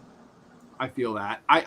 I don't know though. I think that when it's done practically in this, I thought it was done pretty good. I liked the whole plane sequence where, the when the pilot gets pulled out. I thought that was pretty brutal, man. Like you see the gore shooting out. Like the first kill in the movie, yeah, but then it goes downhill from there. I mean, Udowski's is fucked up, and it makes no sense for a raptor to know to break somebody's neck like that. But yeah, no, that's strange because like he even says like he'll gut you and they'll eat you and. It's even the first one where it's just like he wouldn't fucking go and snap your neck. Like no, and then like look up at them and say, "Yeah, fuck with me, see what happens." They wouldn't. No. Yeah, no. I do like the whole thing of they set a trap and they're. Well, I don't have a problem with their intelligence. It's like at what point did they become? I don't know, Brainiac. A little too smart for you. Like, what part do they become Sherlock Holmes? Discombobulate? Like what? I liked when it's on the door and it looks up and it's gonna climb to the top. They push it in. And that was cool. And it calls for help. And that's fucking cool. Because we're all stupid movie viewers, it's calling for help. Like we couldn't figure out in the next scene when it just cuts to a bunch of fucking raptors that can hear it. Oh, it called for help. It does. This movie, I will say one thing. This and even I would say the rest of them too. Both world movies, they don't give the viewer any fucking credit for having a brain. That's John Hammond. No fucking shit, it's John Hammond. What the fuck? Oh, that's John A. Hammond. Fuck your mother. Fuck you, that fucking idiot in Jurassic World 5 or whatever the fuck. Oh, but you know that. No fucking shit, I know. Oh my God, I fucking got up and screamed when I saw that. I was like, are you fucking serious? But I digress again. I will say too, whereas with Jurassic, The Lost World, as I felt Ian Malcolm was very toned down and very lifeless. I felt Sam Neill coming back. I felt it was the same character. It was Alan Grant all over again. I liked how the kid in the beginning, those are herbivores. They wouldn't actually have any interest in fighting each other. I like that. I don't think they had to break he and Laura Dern up, but I guess if you wanted to get him to the island without her, that was the way to do it. And I think that's why they did it. I really do. Why they didn't want Laura Dern back, I don't know. I think she only could have helped. Because apparently she's going to be in the new one. Yeah, they're all apparently. They're like everybody, even from JP3. Apparently, I heard rumors that they're going to be in it. Matt and Tay Leone making a return. I'm sure you'll be happy. Please, just have her ripped open by a Triceratops or something. Well, I mean, I won't lie. As eye candy, I love Tay Leone, even with that shitty fucking mop haircut she has. Fucking haircut was that even? Oh, good looking woman though, very good looking woman. Like she's undressing and fucking William Howard Mason's like, "Oh, I'm sorry," and she's like, "It's nothing you haven't fucking seen before. You're my husband." Like William H. Macy always plays the guy where his wife is fucking other men. He's a lousy lay, a dead fuck. Put it in an old computer, Jimbo. But honestly, I will say too, some things about this movie. I really like the family aspect of when they do get their son. And, hey, you remember that day when we all went fishing and, you know, it rained and all these things went wrong and I miss fishing. I like that. The second movie didn't have any of that. I like how the kid's basically a mini Rambo to an extent. Yeah, like when he comes in with the smoke grenades, and that was okay. And then the whole, this is T-Rex P, how'd you get it? You don't want to know. Well, I'm imagining you stood under a T-Rex while it was taking a piss. Well, yeah, I mean, that's the picture that you paint, obviously. How else would you get T-Rex P? I don't even want to think about it enough, but honestly, that's the conclusion everyone's going to fucking come to, you hack writers. Yeah, no, I definitely, I think the same thing. And I think that, I don't know, there's part of me that I don't know, I like the heart and I like the little kid. And, oh, you know, I've been here 8 weeks and I'm amazed you've survived 8 weeks. Has it been 8 weeks? Shit. Like, that's pretty wild. I like the whole sequence where the pterodactyl. That shot where the pterodactyl is coming out of the fog, that is terrifying. Really That's good. like maybe the one good shot in the entire movie. I like that, and the bring it to the nest. The dactyls are like looking at him almost as this kid is a worm, and then jump, and the whole fucking don't do it, and the fucking they grabs the kid. Really blockbuster worthy stuff. I like that. I also like when the pterodactyl lands and it's cornered them, and Alan Grant's like fucking like Jean-Claude Van Damme kicks it in the fucking face, and they run back like. I like that too. I think that whole sequence is really well done. I agree that character should have died. Yeah. He apparently asked Joe Johnston to keep him alive, which I don't think he should have said yes to. I've seen quite a few movies where where like either they test screen a movie and the audience like boos a character dying. Like Texas Chainsaw Massacre 3 has that, where Ken Foree was dead in the original print of the film. And people booed it. People were like, boo, that character should have lived. He was badass.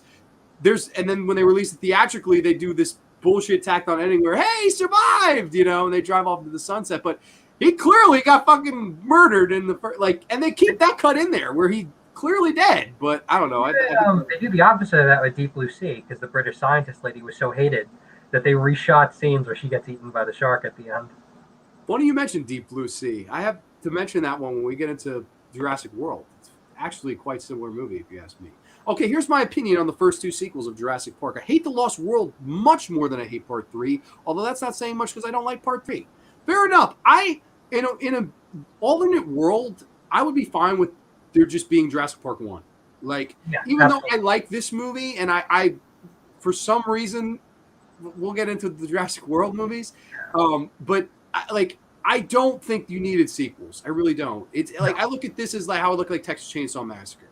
Like, do I like a lot of the sequels of Texas Chainsaw Massacre? There's a lot of them I like, but there never had to be anything other than the first one. To me, it's the first one is really what drives it home. Jurassic Park 2 is the worst, but the third one is watchable shit. Fair enough. Why would you humans want Dino Pee? Humans are so weird. Yeah, I don't know. That's fucking a strange scene in this movie, which is full of I agree. That fog shot is pretty well done. That's the one good shot in the whole movie.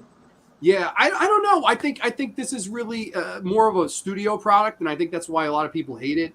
And they, I, I feel like that's also why they have the whole Barney the dinosaur sequence. I love that. I love I that hate shit. that. I hate that so much. The fucking kid. Okay, I'll get mommy. And the fucking Barney's on TV, and he's just like this, and she calls in the Navy, the National Guard, Yeah, all you this gotta shit. thank her now. She called in the Navy and the Marines. Like, Yeah, yeah. and I don't not a know. single I think dinosaur, I think, dies in this movie except for the pteranodon because the cage falls on it. There's yeah, no, yeah. When they're in the water. again, that's the thing that annoyed me with like 2 and 3 is like all these people have guns and no dinosaurs get shot. Do you Like think it that should have makes it, been? Do they think they should have approached it more of an aliens aspect of this time we're ready and this time we have machine guns? 'Cause I yeah. don't think that would have worked either. Maybe Jurassic Park 2, but Well, this I mean, movie, no way. they did that with Jurassic World a little bit, the first one, Yes. and the second one to a degree too. But that was something that always kind of annoyed me. Is like maybe it's just because I'm a human, but it's like fight back a little. Like And Muldoon, you see when he goes into the weapons locker, there's other shotguns. Guys, there's more shotguns. No one cares. But shotguns, we got shotguns here. But again, it's so freaking. shotguns. We got shotguns here. Nobody cares. It was frustrating a little bit. King Igor's in the house. Hey, yo, dinos. What's up, buddy? How are you? Hope all is well with you tonight. Sorry I'm late. Just got the thing rendering. LOL. Nice TMT shirt. Thank you. I appreciate that. Hates the. How do I pronounce this, Ryan? Pterodactyl. Oh, I didn't realize there was a P in pterodactyl. See, fucking learn something new every day. Like English Django, major. I had no except clue there was a he's P in the silent. word pterodactyl. Always showing off flying bastards. See, I think that's a scary ass dinosaur. I love pterodactyls, but yeah, no, I think this does everything that the previous movie didn't do. It fucking cut it down. It stayed true to the characters. It's fucking completely just action. There's not much, and the little bit of heart you get in there, I think, is well done. I don't know. I think this is a fun time. I enjoy this. I get the fact that Alan has basically PTSD. Yeah. Because in the opening, he's like, there is no force on earth or heaven that could get me back on that island. And of course, it's stupid as hell dream sequence. But I like how he's a little bitter at the animals, tiny little bit. Yeah, definitely. Whereas Goldblum in the previous movie, he was just like, "Oh, remember the first time? Remember the first time." This was more like you can Guys, we need to get the hell out of here. Yeah, like I like that he's just like he's still the expert, and Yeah. we're fucked unless I try this last ditch effort to blow this thing and give back the eggs, and they think she took the eggs, and here they are. Here they are. I don't know why that whole sequence it actually worked for me. I agree. Is it the smartest thing in the world? No. I think that's the thing with this, and we'll get on to the world movies. They're not the smartest movies. No, absolutely not. But I can take a dumb fun over a boring fucking 2+ hour adventure with fucking Jeff G, man. That's just me. I watched like JP3 about a month ago, and I just remember laughing and laughing and laughing at how stupid it was. Yeah, that was me with part 5. When we get into part 5, I was literally running in circles because I had not seen it before. I had no fucking clue. I can't wait to talk about that because I need to go full on rant, like fun rants though, not in a bad way. Pterodactyls are the lasagnas of the dinosaur world, hence silent letters. Hell yeah, Alien, yeah. Undead of Night's here. What's going on, my friend? Jurassic Park sequels after the second are like Hellraiser sequels after Hellbound. Not needed and not very good. Agreed. Really? See, I thought you liked World. I didn't know that. Wait, isn't that the one with Leviathan? That's Hellseeker, isn't it? Hellbound is Hellraiser 2. Yeah, that's the one I like. Yeah, but I thought you said you agreed, and then I know you like Jurassic World as your second favorite. Yeah. Yeah. So, but if you had to rate this out of 10, would you go with Mr. Devon 2 out of 10? I might even go 2.5. Actually, I'm like stuck between 2 and 3. It is infuriating how stupid this movie is.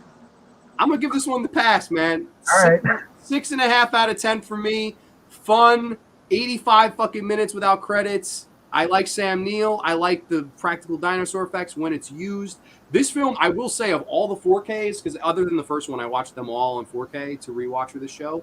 This one looked the best in 4K, including the shitty bad CGI effects, which you can tell are even worse on the higher quality. But The film itself looked very good in 4K. I don't know. I enjoy it. But that's Jurassic Park 3. I highly recommend. I actually really like this one. It's my favorite sequel of the entire bunch. Personally. Barely, but it is. It really is, being perfectly honest. But that movie was a huge flop when it came out because most people feel like pretty much everybody else aside from me, people like it. People did not like it. So it took a long time for them to even think about bringing out another Jurassic Park movie. And they decided, fuck it, we'll get rid of the park.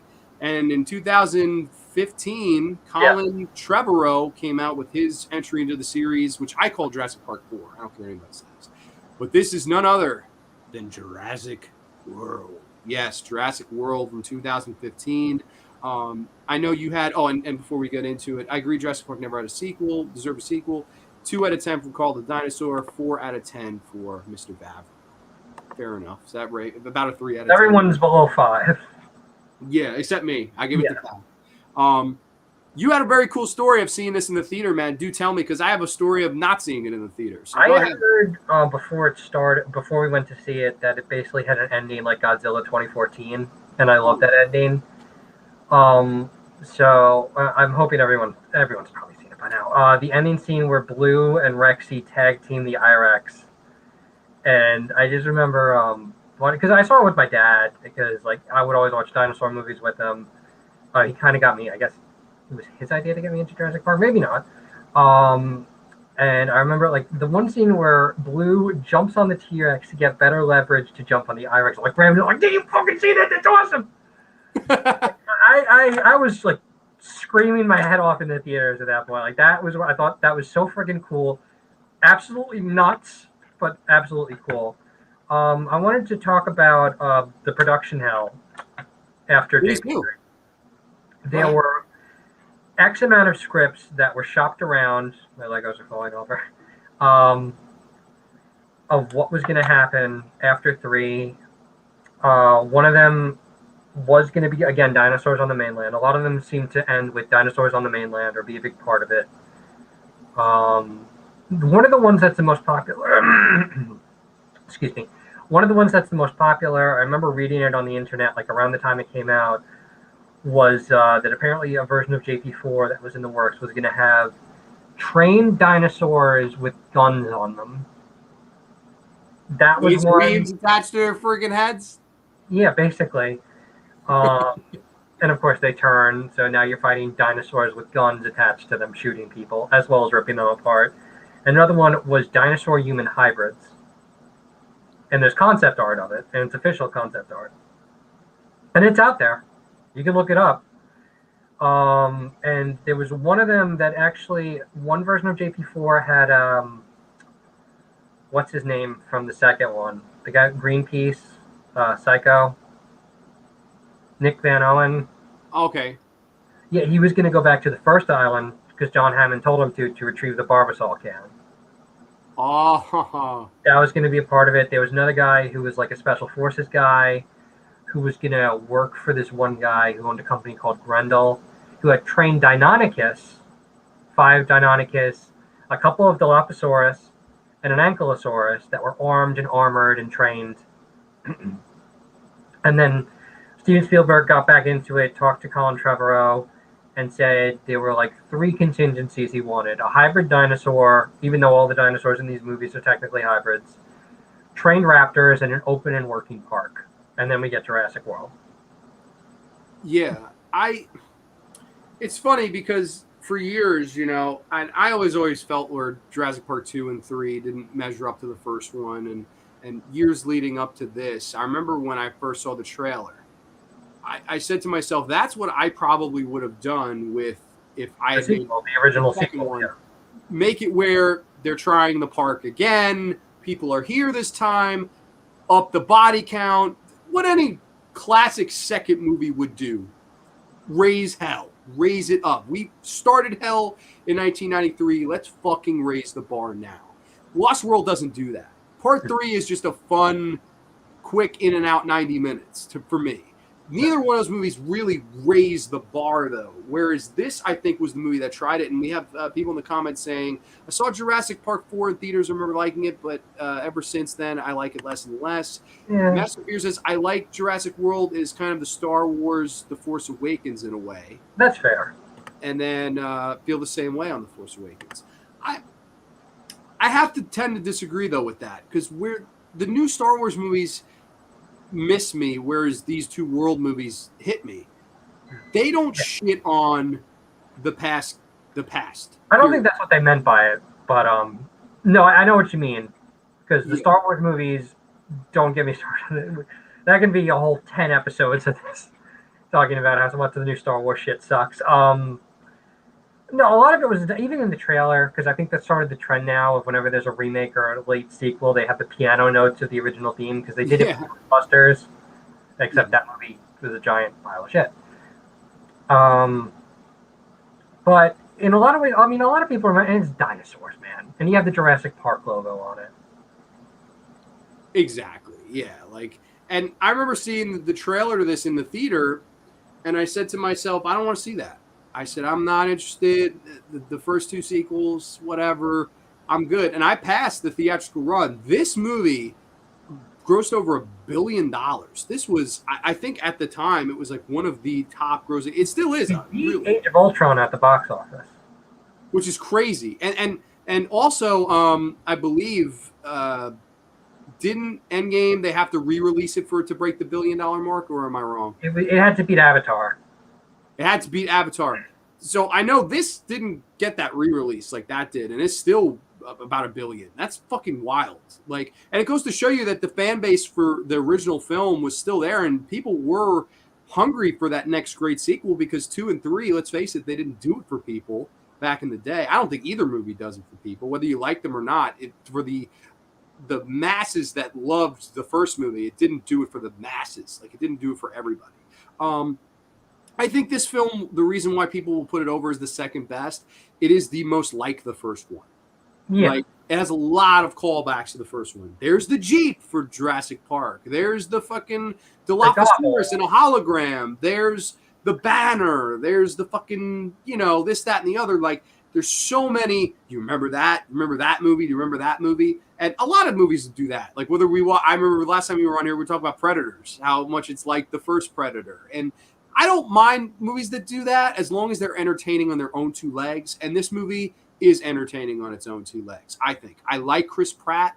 I think he's a good actor. I think he's perfect for this type of film. Bryce Dallas Howard in this. She hadn't done anything in a while, I don't think, even. Man. Yeah. I saw her in the fucking Elton John biopic. She played his mother in it. She gained quite a bit of weight for the role. Looked completely not like Bryce Dallas Howard. She looks good in the second Jurassic World. I was like, fuck, man, she's a good-looking woman. Of course, Gwen Stacy in Spider-Man 3, which is better left unmentioned, I guess, for that, at least that character. That was not a well-done Gwen Stacy. No, that wasn't well fleshed out at all. Her in this, I'm kind of and they have these two kids in the lead of it because, like you said, of course, why don't there's no reason for the kids to be there. And a lot of their shit, man, it's like, oh, mom and dad are getting a divorce. And the one brother is thirsty. He wants to bang every chick he sees. Yeah, he's giving them assault eyes. Yeah, man, keep it in your fucking pants. You're at a fucking theme park full of dinosaurs. You want trying to get your fucking 14-year-old dick wet? Pump the brakes, brother. I don't know. I didn't really care for him. The younger brother was cool. He was from Insidious. He was in the first Iron Man 3. Yeah, he's good. Yeah, Ty Simpkins, I think his name is. He's good. I don't mind him. I think and I do think, though, I will say that the brothers, they get more likable as it goes. Yeah, they start out and you're like, oh, these fucking kids. Yes, it's that and then by the end of it, I was like, all right, you know what? I'm happy they got back to Judy Greer. I'm happy they got back to them or whatever. But I think what was smart too was to actually show the attractions working. Yeah, that was great. One of the good things for them marketing-wise is they had a fake website. Did they really? I didn't know that. Yeah, they had a fake website. It's probably still up. And building up to it, they had fake travel brochures on the website, and they had camera feeds. So you'd see people walking around or, on the river thing or whatever. And then after the movie came out, there's a bunch of, oh no, we've got some problems, and like half the cameras are static or it's people running. So I thought that was clever. I thought that was cute. And the fish dinosaur, the mega, what's it called? Mosasaur. The Mosasaurus. That's right. Which would not be that big in real life. It would not be that big, but I thought that was clever too. I remember that was a lot of the posters it was like that thing in the water, like being like, oh my God, of course, a little bit of a nod to Jaws and another Spielberg, blockbuster. And then of course we're bringing this back. And I will say, I really like Vincent D'Onofrio as the lead human heel in this. He's fucking fun. I like him in this. He's having fun. He's having a ton of fun with that. He is. And in a similar vein, when we get to the next movie, they bring in Ted Levine to play the human heel. Which was great. Would you eat me? I'd eat me.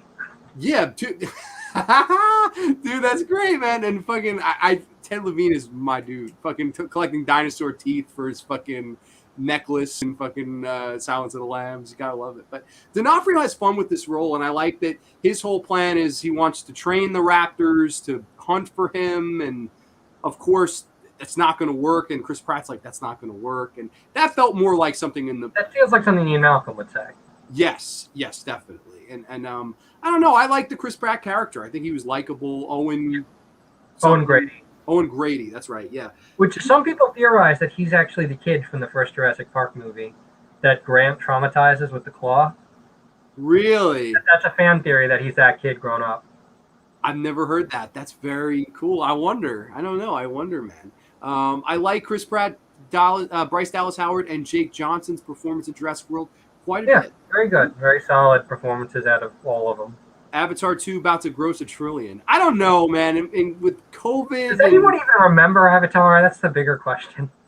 It's also they probably waited too long, man. Yeah. I think it'll be a huge hit, but $1 trillion, man. That's. I know it's James Cameron, and usually anything he touches is platinum. But if fucking Endgame didn't do $1 trillion, I don't know if anything ever will, man. And so many people are going to see that. John Steele's in the house. What's going on, good brother? Fell asleep at the theater watching Jurassic World or Jurassic Park? Which one? Probably Jurassic World. Yeah. This director made Jurassic World, which made a great profit. Then he made The Book of Henry, which bombed badly. Yeah, and that's probably why he's returning to do Dominion. He did Safety Not Guaranteed before he did this. I thought Safety Not Guaranteed was good. What did you think? I've been thinking about this for days, and I can't come up with an answer. Maybe you can. What do you think of Trevorrow's direction? Like, what do you think he has talent? Do you think he brings something to the table? Do you think he's a step back from Spielberg, Joe Johnston? What do you? He's not Spielberg. He's better than Johnston. There's nothing visually in this movie that I think is particularly astounding. I think he did fine. Yeah. I don't think he's a bad director. And are you happy that he's coming back to make Part 6, or would you have preferred Jay Bayona? Well, after what I don't think what happened with Fallen Kingdom is entirely Bayona's fault. But whoever was in charge of writing that script, fire that fucker. Well, it's funny you say that because it was Colin Trevorrow who wrote the script for Fallen Kingdom. That's what, see, a lot of people shit on Part 5. They don't realize that was the brainchild of the director of this movie. And Bayona was brought in more for atmosphere, aesthetic, and I think he knocked that apart. That is why I have Fallen Kingdom higher than JP3 is because of the atmosphere, aesthetic, camera work, cinematography. Otherwise, it would be right down there with JP3. Yeah, no, and we'll get into that. Johnson, Jurassic Park, first one. Okay. It is long. Yeah, no, absolutely. They're all, aside from Part 3, they're all over 2 hours. Nah, man, there will be 5. Okay, all together they'll do $1 trillion. I thought you meant Avatar 2 on its own. I don't know. They're going to make money. They're definitely going to make money. Don't you? Release like every year, like they did with like Twilight, and then they started doing with Harry Potter. Like every year there'll be another Avatar movie. Yeah, and there'll be Avatar 5, Part 1 and Part 2, and then I'll fucking jump off a bridge, hopefully, and I don't know. We'll see. Jurassic Moon, Jurassic County, Jurassic Mars. I'm sorry, we're on Jurassic World. That's why I asked. Jurassic County, that sounds good. Jurassic County, man. That's basically what Dominion looks like. Yeah, no, which is, we could talk about that too. We'll get there. Yeah, I don't know though. I think this was a fun little movie. I don't think this is anything great. again. No, To it's me, fun. I It's watched fun. this and I went, "That's a $200 million B movie." Like it's not That's like the way you see JP3 is the way I see this movie. that's good. That's a good way to put it. Yeah, no, it is. It's dumb fun.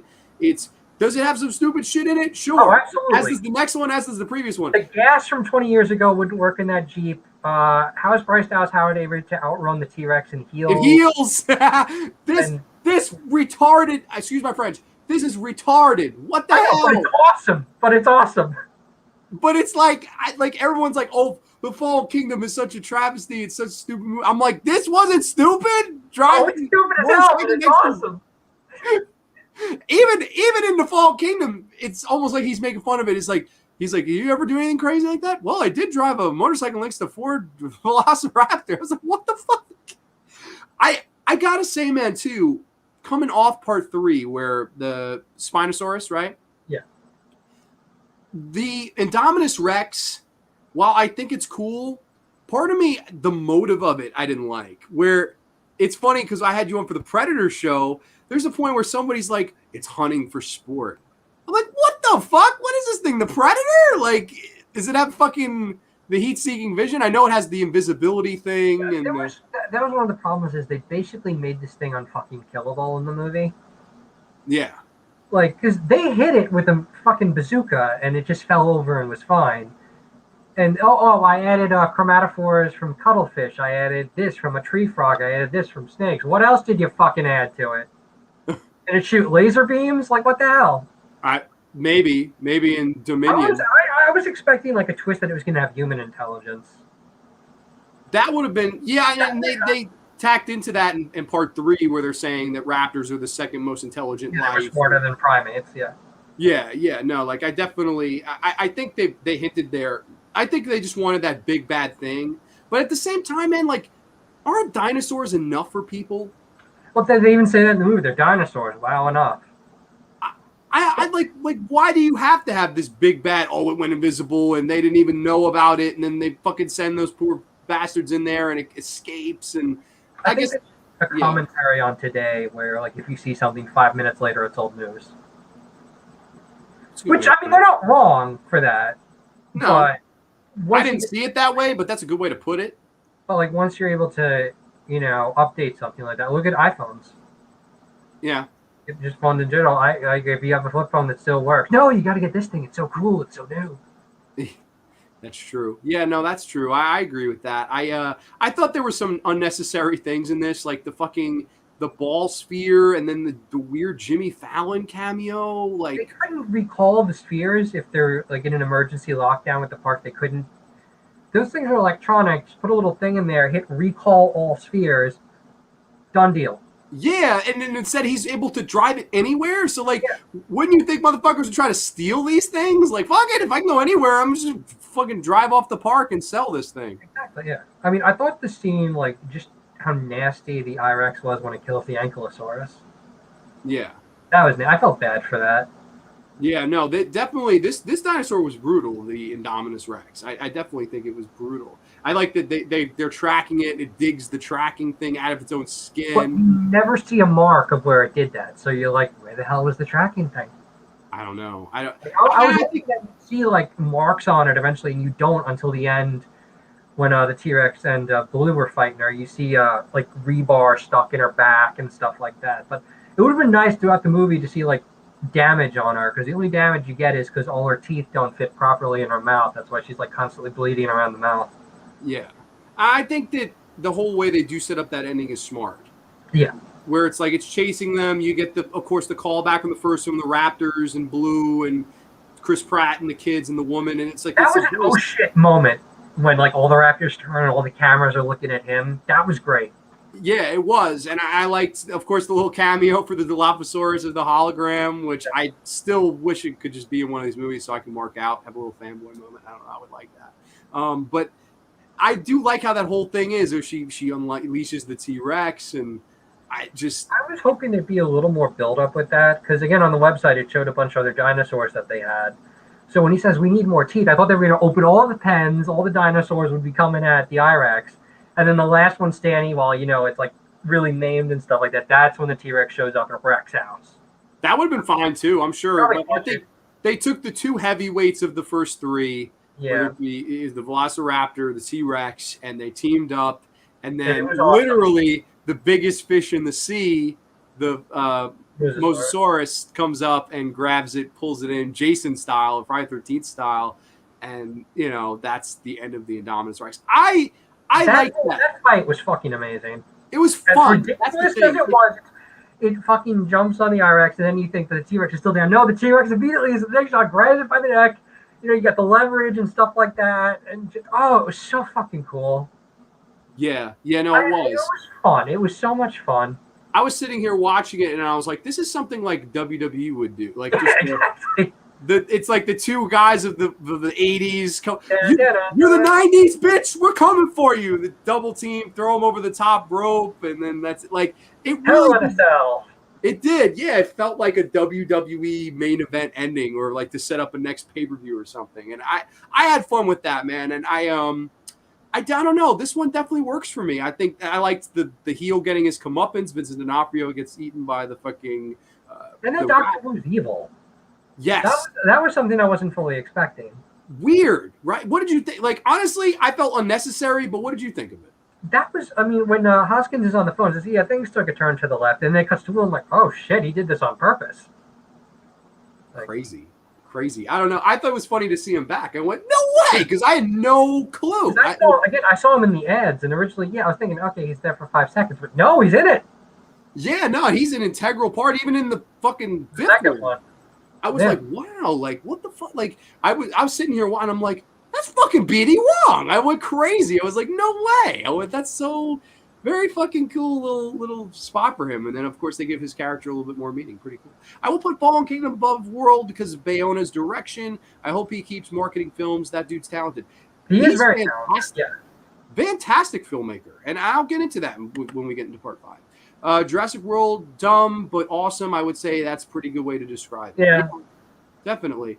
How did you find out us Indominus Rex can shoot laser beams? You know too much. Laser beam shooting dino fight in Fast and Furious team in space. Yeah. Well, I wouldn't be surprised. Isn't there going to be 11 Fast and Furious movies? Why the fuck not? They're in space now. Like there's a whole meme of that with just Dominic Toretto saying for family, and they Photoshop like his car on a giant can of Mountain Dew flying into a T-Rex. It'll fucking happen. At this rate, it'll fucking happen. If there's a will, there's a way. I want dinos in space. In space, no one can hear you roar. Oh my God. Don't give them any ideas. Because they will not pay you for it, unfortunately. Too late. Other dinos I've been to space. Okay, Carl's been to space.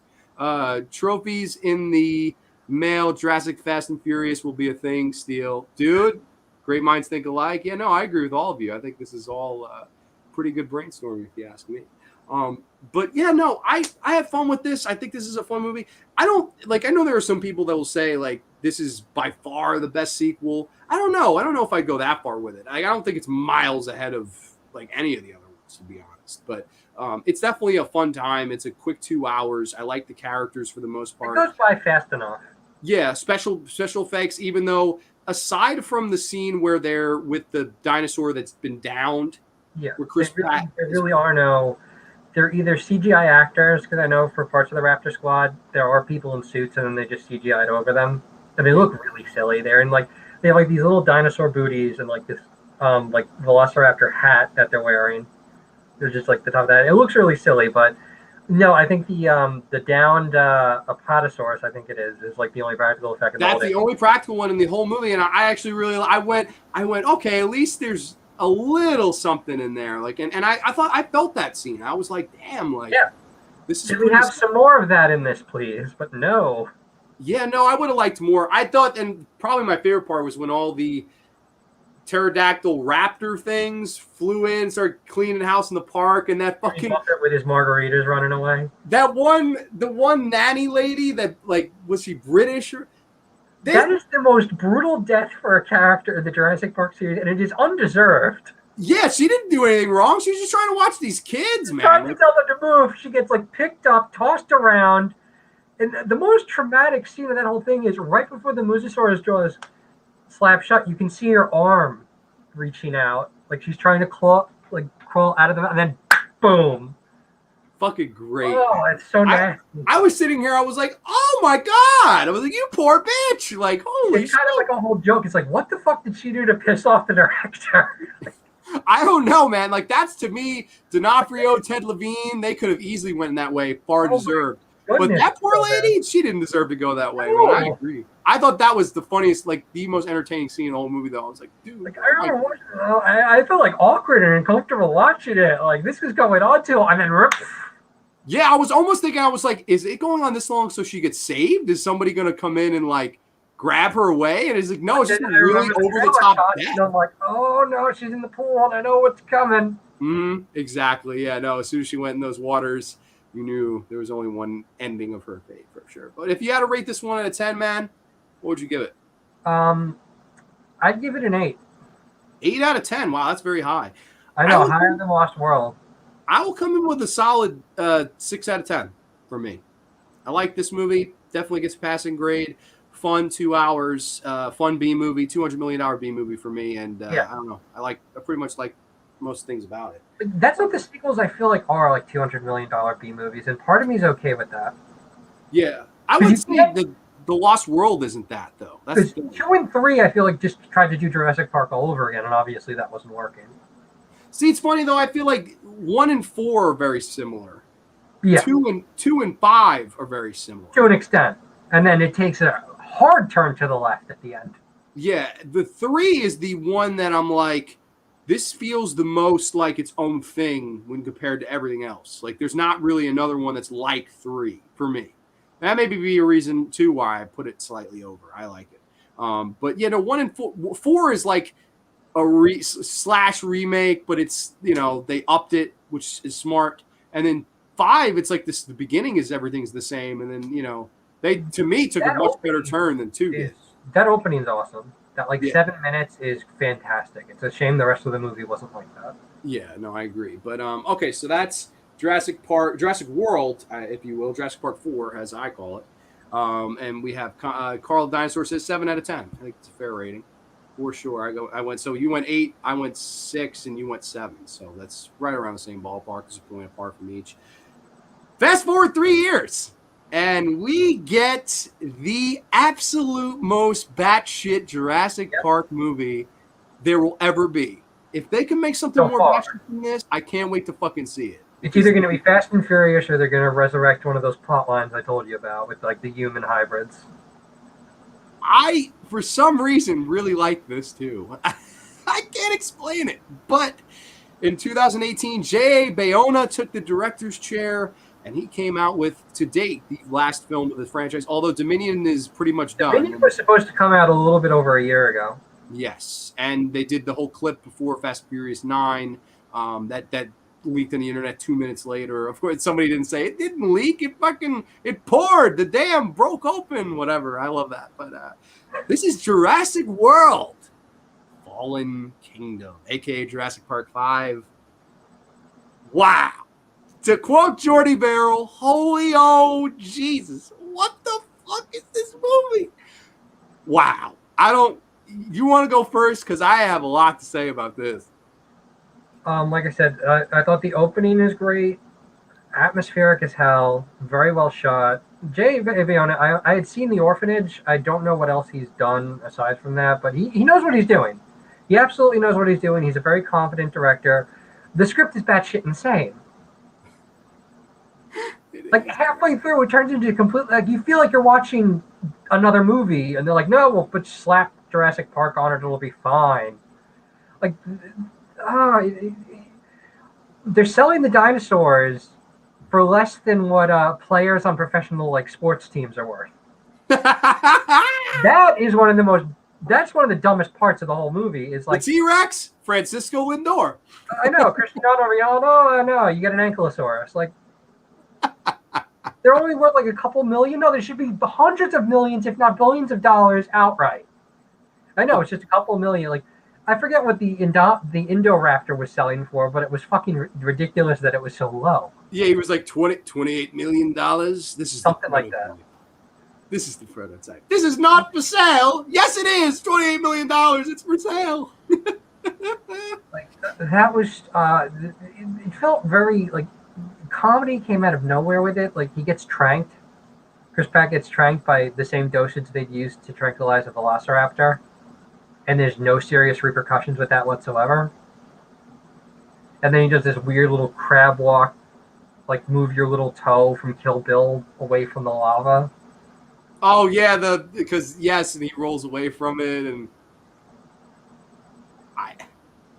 man, this was just absolutely batshit to me. Yeah. Like, when it starts, I'm like, okay, this is similar to Lost World. This is exactly how Lost World starts. Where I love the opening of just the submarine, and you hear the little echolocation noises, and they open the gate.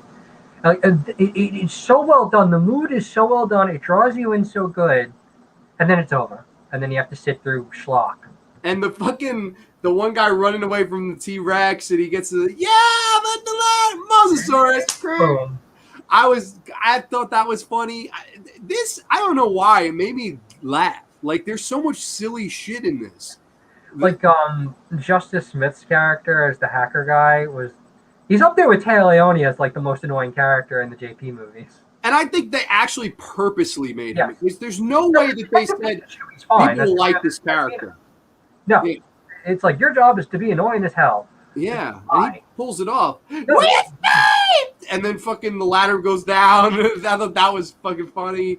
And it's not the T-Rex. How is this better? Like, holy shit! And they cut that. And okay, it really does shift gears. Like it starts off like it's like, okay, Ted Levine's here. We're capturing these dinosaurs. Blah blah blah. That okay, they're these people are bad. We're introduced to these characters that are in the mansion. John Hammond's friend, and that's John Hammond and the fucking. But you know that shittiest line. Why did you fucking tell me, you twat? I fucking got up. I was like, fuck you. I thought I was in trouble there. I really did.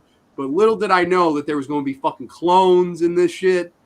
So hold on. So let's get into some of the batshit craziness in this. There's a little girl in this house. Little girl, and this old man's like, oh, you're my granddaughter, and I wanted you to be like. I'll show you a picture of your mother one day. Wink, wink. I'll show you the picture of your mother one day. You see her creeping around, and it turns out that like she's a clone of his daughter. What the fuck? And you hear that, audience? That's called foreshadowing. Here's the thing. Dinosaurs, sure, it could go for millions of dollars. Wouldn't the ability to clone a person, like, wouldn't you want to exploit that? Like, that's basically that's a blank check. Yes, like, and not saying that dinosaurs are worthless. Like, I get the. I want dinosaurs before I want to clone people.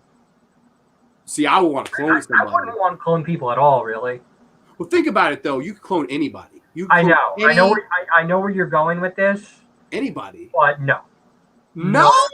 There's no way it ends well. These people, go ahead, say it. They're selling it.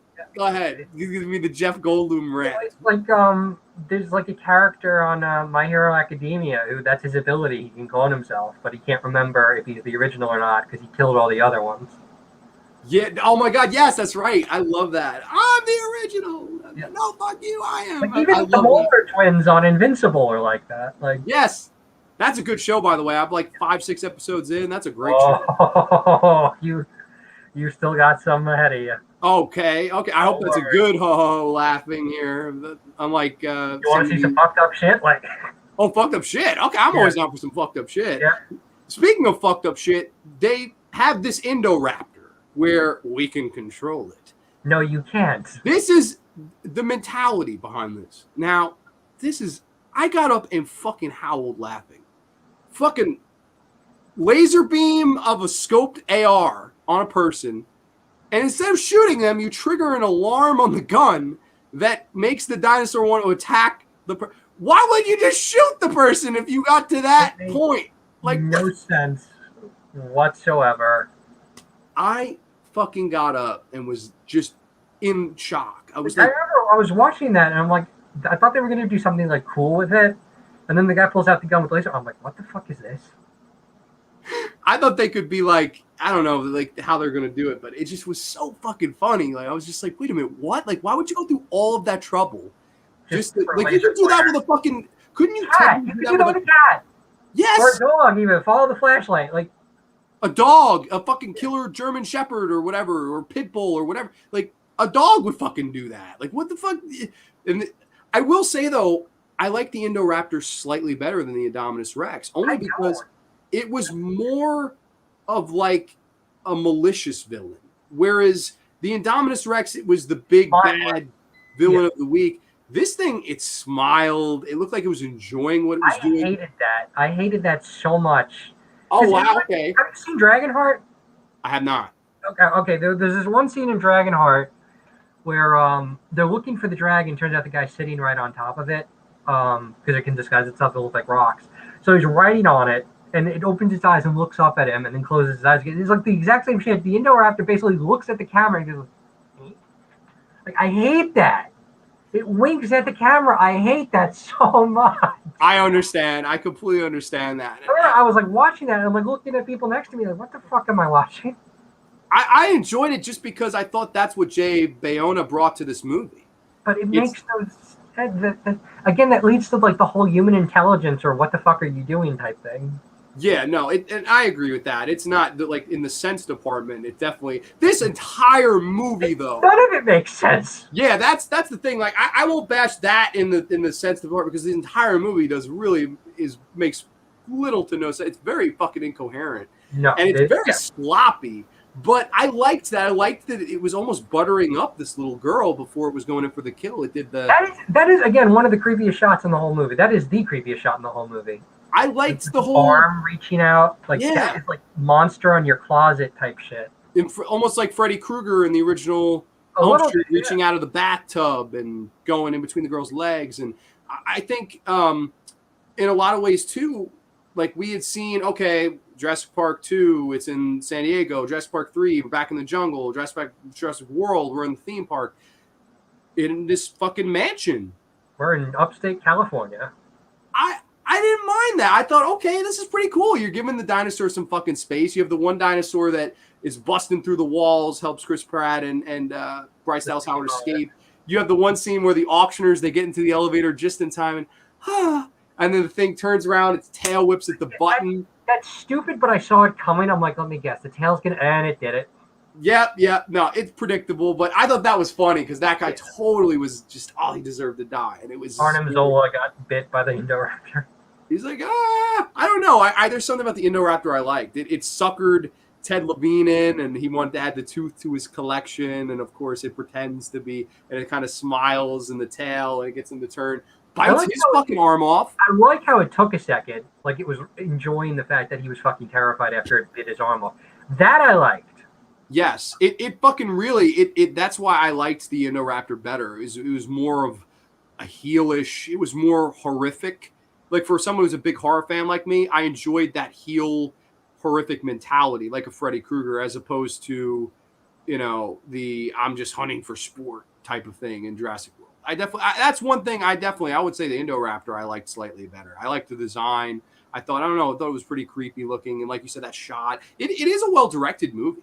I would say this is actually one of the better directed Jurassic Park movies because he does bring a lot to the table. Yeah. It is when it comes to logic and all that stuff where people lose their minds. But I beg to differ with there's some stupid shit in all these movies, whether it be Jurassic 3, Jurassic World. This is the stupidest shit. I can't believe I said, oh yeah, Colin Trevorrow was a good director. Then you tell me, oh, by the way, he wrote Fallen Kingdom. Oh, fuck. He did. He really did. Like, and that's why I don't get why.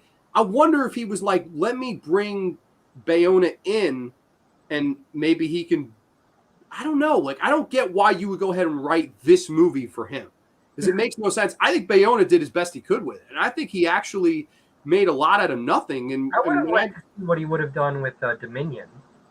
Yeah. Have Colin Trevorrow maybe do the first two and then bring Bayona in for Dominion. Would have been interesting to see. See, Dominion, I feel like it's going to be the War of the Worlds of Jurassic Park. Like, it's going to literally, because that's the ending of this movie, which I thought it was going to be like, they have to die, we're sorry. That's and then it would maybe be there's still some Blue got away, or something like that. Like, I thought it would end where these dinosaurs in here die. No, they're living creatures like me, the clone. And I'm letting them go. And then, like, you see... During humanity. You see the T-Rex encounter a lion, and the lion roars, and the T-Rex is like, "That's a roar." Fucking great. I'm sitting here bawling, laughing. I'm like, what the fuck? This is the ending of this movie. What in the The hell? Mosasaurus eating the surfer. Just Oh yeah, the fucking it's out of nowhere. It's just like, oh my god, I guess because that's RKO out of nowhere. you see the Mosasaurus at the very beginning and that last shot at the end. Speaking of that, A.M. Malcolm, aka Jeff Goldblum, returns in this. He shot all the scenes in one day. Yeah, and weirdly enough, 5 minutes of screen time. They promoted the hell out of him. Every single trailer, every single like promotional thing they ever did was, Jeff Goldblum's back as Ian Malcolm. Aren't you excited? Like, yeah, that was bullshit. That was false advertising because it got people excited. People were like, "Oh my god, he's coming back!" I know Sam Neill and Laura Dern will be back, and Jeff Goldblum. They're getting everybody for this last one. I remember when I saw like the trailer. It's always him like in the like judge's room or whatever the hell it is. And then the movie basically, after, the opening, it happens, and I'm like, this is all we're going to see of him, isn't it? I didn't know, honestly. Like, I had that feeling. I'm like, because all those scenes are just him in the courtroom, and then that's the next scene it cuts to, and I'm like, oh, fuck. This was another one, man. When I saw the trailer, I went, dinosaurs in a mansion. I went, they're out of fucking ideas. Until I watched the movie, and I was just like, every 20 minutes, I was like, it can't get any fucking stupider and crazier than this. And then it just kept raising its ludicrousness, and I just eventually was like, fuck. I was like, you know what? This is no way I could seriously be like, I hate this. Like, I was just like, you know what? Fuck, man. This is just absolutely fucking batshit, and I'll go along for the ride. Didn't bother me. Love seeing Ted Levine in Fallen Kingdom. Love his character in Toby Hooper's The Mangler. Love Ted Levine in everything. Silence of the Lambs, Monk. Love Ted Levine. He's great. Too Grande, The World Is Not Ready. Oh my god, I would love a clone of myself. Actually, no, I wouldn't. I would want clones of I don't know, more interesting people than me. In Jurassic World, who's to say that drunk guy will not decide to play pinball with the dinosaurs and that rolling ball things? It seems like you could go anywhere. Yeah, no, that would be the attraction for me. I'd be like, bro, let's fucking steal these things, man. Let's fucking. Are you saying Dino breaks the fourth wall impossible? That's my job. I liked it personally, but I could see how someone would. I like the Indoraptor better than Dominus Rex. You're crying yet. Dude, I'm sorry.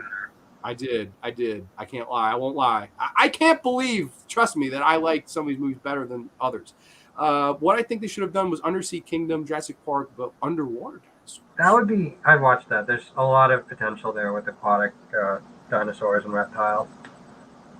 Maybe Dominion will get that. It looks like Dominion we're going to get an overture of dinosaurs before 65 million years ago. Yeah, the opening, because you see the Giganotosaurus, the Quetzalcoatlus, the Dreadnoughtus. And the poster is it all started here, and it's the mosquito going for the blood, which is in the first one, dinosaur bones and DNA. And there's a clone. That is one of the most ingenious things that Michael Crichton came up with is how do I bring the dinosaurs back? Oh, fossilized mosquitoes must have fed on blood on dinosaurs. Bingo. Genius. Absolute genius. Yeah, I agree with you. I think that's brilliant. I always liked that about the first one. And I like how it's all it's literally handed to you, it's spoon-fed to you like you were a fucking child. But you can buy it. You can buy it the fact that it's not batshit stupid or crazy. No, not at all, because you're just like, okay, mosquitoes are fossilized, that's a thing. Dinosaur bones are fossilized. Oh, what if we got the blood out of the fossilized? Definitely, I agree. I think it's not even granted, I don't know how real that would work, but everyone who dies in the next sequel is that little clone's fault. It is. For real. A lot of them at least are. And funny enough, Carl and everybody here, I think they were really going for a sympathetic element for the kid. I think they were, and they failed miserably. Yeah, that's another thing I thought it was funny. I was no, let the fuckers die. Do you have any idea what they can do? It's not just herbivores in there. You got Allosaurus, Carnotaurus, and who knows whatever the fuck in there. It's just this giant red button. Is it? Release. Do not push. I'm going to push it. I'm sitting there, I'm like, what the fuck?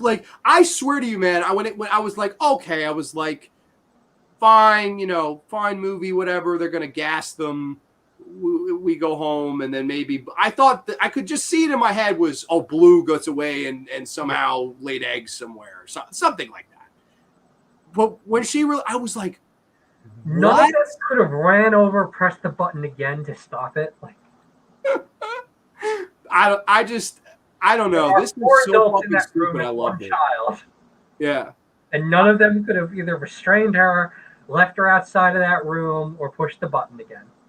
Yeah, I know. And they're going for the, oh, don't you feel bad for them? I'm like, dude, No! this bitch is gonna cause like thousands of deaths, bro. I don't know. I don't feel too much sympathy, but I thought it was funny that is clearly what they were going for. Too bad Vince Vaughn is not going to come back for Jurassic World Dominion. That's crazy. I don't think Julianne Moore's coming back, but I could be wrong. Again, though, like we were talking before, I know that they're not erased from canon, but they're not hardly ever mentioned. Like Jurassic Park 3 does mention Jurassic Park 2. It's just like, oh, the San Diego incident, and I don't know, I'm not big on this never happened. No, it happened. Acknowledge it. Like, make fun of it if you want to, but it happened. Like, I don't know, that's just me. I wonder though, I don't know, is there really that big Ty Junebug, are you a fan of Jurassic the Lost World? Because it's my least favorite. Ryan likes it, and it seemed to get so by everybody that was here at the time. I liked seeing Peter Jason in the courtroom scenes. He's a lot like John Carpenter. A lot of John Carpenter films. I love that quite a bit. Totally. Junebug. He's in the new stop motion video, but he's evil. Oh, really? They filmed Misery with that clone. Oh God, they did. And she's in the car with them. They leave with her. I would have kicked her into the fucking. Like, you doomed humanity, you psychopath. But I mean, that's ironically enough, there actually is like a strong like biblical overtone with the movie. Because I think the bad guy says you're the mother, you're the Adam and Eve of the new world. So there's that. The Indoraptor's male, the Indominus was female. They created the Indoraptor from the rib.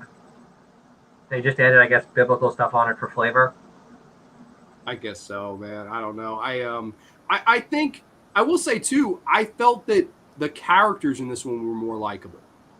Like, I liked Chris Pratt more. I liked Bryce Dallas Howard way more. That's again, another 180 character, because she's Miss Corporate Lady, and then she's suddenly an activist. I have a personality now. Yeah, weird, but I liked that change. I liked that she wasn't Miss Robot Bitch, and she's actually in boots, not the heels this time. And I liked that they actually fought this thing together. Like, it wasn't just Blue versus the fucking. I appreciated that. Like, Chris Pratt did a bit more this time than when he fought, of course, the I-Rex. And I like the Indoraptor's basically bulletproof. Really? Because, I mean, he shoots it 4 times, and you can actually see, you have to look really close, but you can actually see the bullets falling off its skin. That's how it gets back up, because you can hear the bullet casings hitting the ground as it's getting back up. Oh, I missed that. I completely missed that. No, I didn't notice that. Also, why the fuck does his gun only have 4 bullets in it? Because if he went full auto, he probably would have killed it. Oh, it's funny when he's in the room with her and then the fucking things start fighting and he just gets in the bed with the. I'm like, get out the door! What are you doing? Like, funny shit. And I liked the whole like tricking it, like triggering it, and then he slides in the fucking thing. It almost breaks, pulls itself back up, and then Blue finishes the job. I liked it. It was almost like they teamed up with the Blue as opposed to. With the I-Rex. The dinos do all the work. He shoots at it a couple of times, and then it's the T-Rex and the Raptor from then on out. Yeah, exactly. Which I liked that, and that was well executed. I like that he fought with them both times. Yes, yeah, no, and I think more so here. I thought that was, I don't know, I was like, okay, I get a little bit more of an action hero vibe from Chris Pratt, and I enjoyed that. Now you have the Tomorrow War. Oh, yeah, she's not coming back. Julianne Moore's not coming back. My least favorite is actually Jurassic World, then The Lost World. Well, you're not too far off from me. I'd flip those two for least favorite and second on the list. Let's see. Vince Vaughn is too busy working with S. Craig Zahler. Yeah, I guess so. Rank this one out of 10, and then I guess we can do our series rankings here. This is 4. No, we got to talk about Battle of Big Rock. Oh, okay. Well, first let's definitely. Yeah. I think this is bad shit. 4. 4? Yeah, just above JP3. I'll come in with the 6.5 out of 10. Same rating as JP3, but I slightly prefer JP3. I felt like shit with the Brachiosaurus death. That killed me. Bro, that is the saddest scene. And it's supposed to be the same Brachiosaurus from the first movie. That I didn't know either. Yeah. I was so like, and Dad? it's like it doesn't fit in with this movie because this No, movie is at like, all. And then, what we're gonna have a the fuck? costume. And it's like, oh man, the poor fucking dinosaur. Like, It's like I'm watching it, and then I'm like, well, I'm depressed. Like, wow, look at this. So, Jurassic Park, Jurassic Jurassic Park 3, that's mine. Jurassic World Dominion, that didn't come out yet. The Lost World, and Jurassic World. What about maybe they need Fallen Kingdom instead of Dominion, maybe. I swear to you, Ty, that's almost my entire. So I have Jurassic Park, then the third one, then Fallen Kingdom, then World, then the Lost World. That would be mine. So we're the same if you mean Part 5 instead of Dominion. Excuse me, I meant to say Fallen Kingdom. Okay. And Aiden goes the same exact score as I do, 6.5 out of 10. So yeah, no, I would say around there for me. But Battle of Big Rock, I can't lie to you, I've not watched it. Oh, I sent you the link. I know you did. I apologize. That's fine. I didn't get to watch. But dude, what are your thoughts? Tell me about it. It basically just sets up Dominion. Just people living with dinosaurs in like it starts. It's like this trailer park campsite type place, and they start out with herbivores, then an Allosaurus attacks, and then it ends with the Lost World music, and then it just shows like found footage from around the planet. So you see a little girl on a farm getting chased by compies while her mom, I guess, doesn't give a fuck filming her. You see someone driving down the road and there's a stegosaurus there. You see people fly fishing next to like Parasaurolophus. And then they have this it's really badly implemented, but it's something you see on Shark Week all the time with the great whites coming out of the water. Like coming out of the water. And then right underneath it, you see the jaws of the Mosasaurus. And that's how it is. That's cool. How long is it? I think it's like 10 minutes. Oh, that's it. Okay, see, It's really short. It's not long at all. I promise you I will give it a watch because and then we have the like couple of leak things we've seen from Dominion, which is those like, I've seen the leak. Yeah. I've seen that. Which basically like the stuff you see with the T-Rex and the movie theater, that's pretty much exactly kind of what Battle of Big Rock is like. It's the same vein. Yeah. Not like the 65 million years ago thing with him fighting the Giganotosaurus or anything like that, but yeah. Yeah. I'll have to check that out. My apologies again for That's not fine. I apologize. Devin, aka Carl, says Jurassic Park, Jurassic World, Jurassic Park 3, Fallen Kingdom, Lost World. That's his rankings. Very cool. Aiden goes Jurassic Park, Fallen Kingdom, Jurassic World, Jurassic Park 3, Jurassic Park 2. That's a pretty cool one. That's interesting to have the later two sequels over the first two sequels. That's a pretty cool one. And then Ty Junebug says Jaws franchise stream. I've not done any Jaws movie yet. I'm surprised. I am too. I have the 4K, and I have some interesting thoughts on those sequels for sure, especially Part 3D. I would definitely like to go down that road someday. We'll get there It's too. like the Halloween 3 of the Jaws movies, kind of. Well, because it's not really supposed to be, I guess, in canon with the other ones.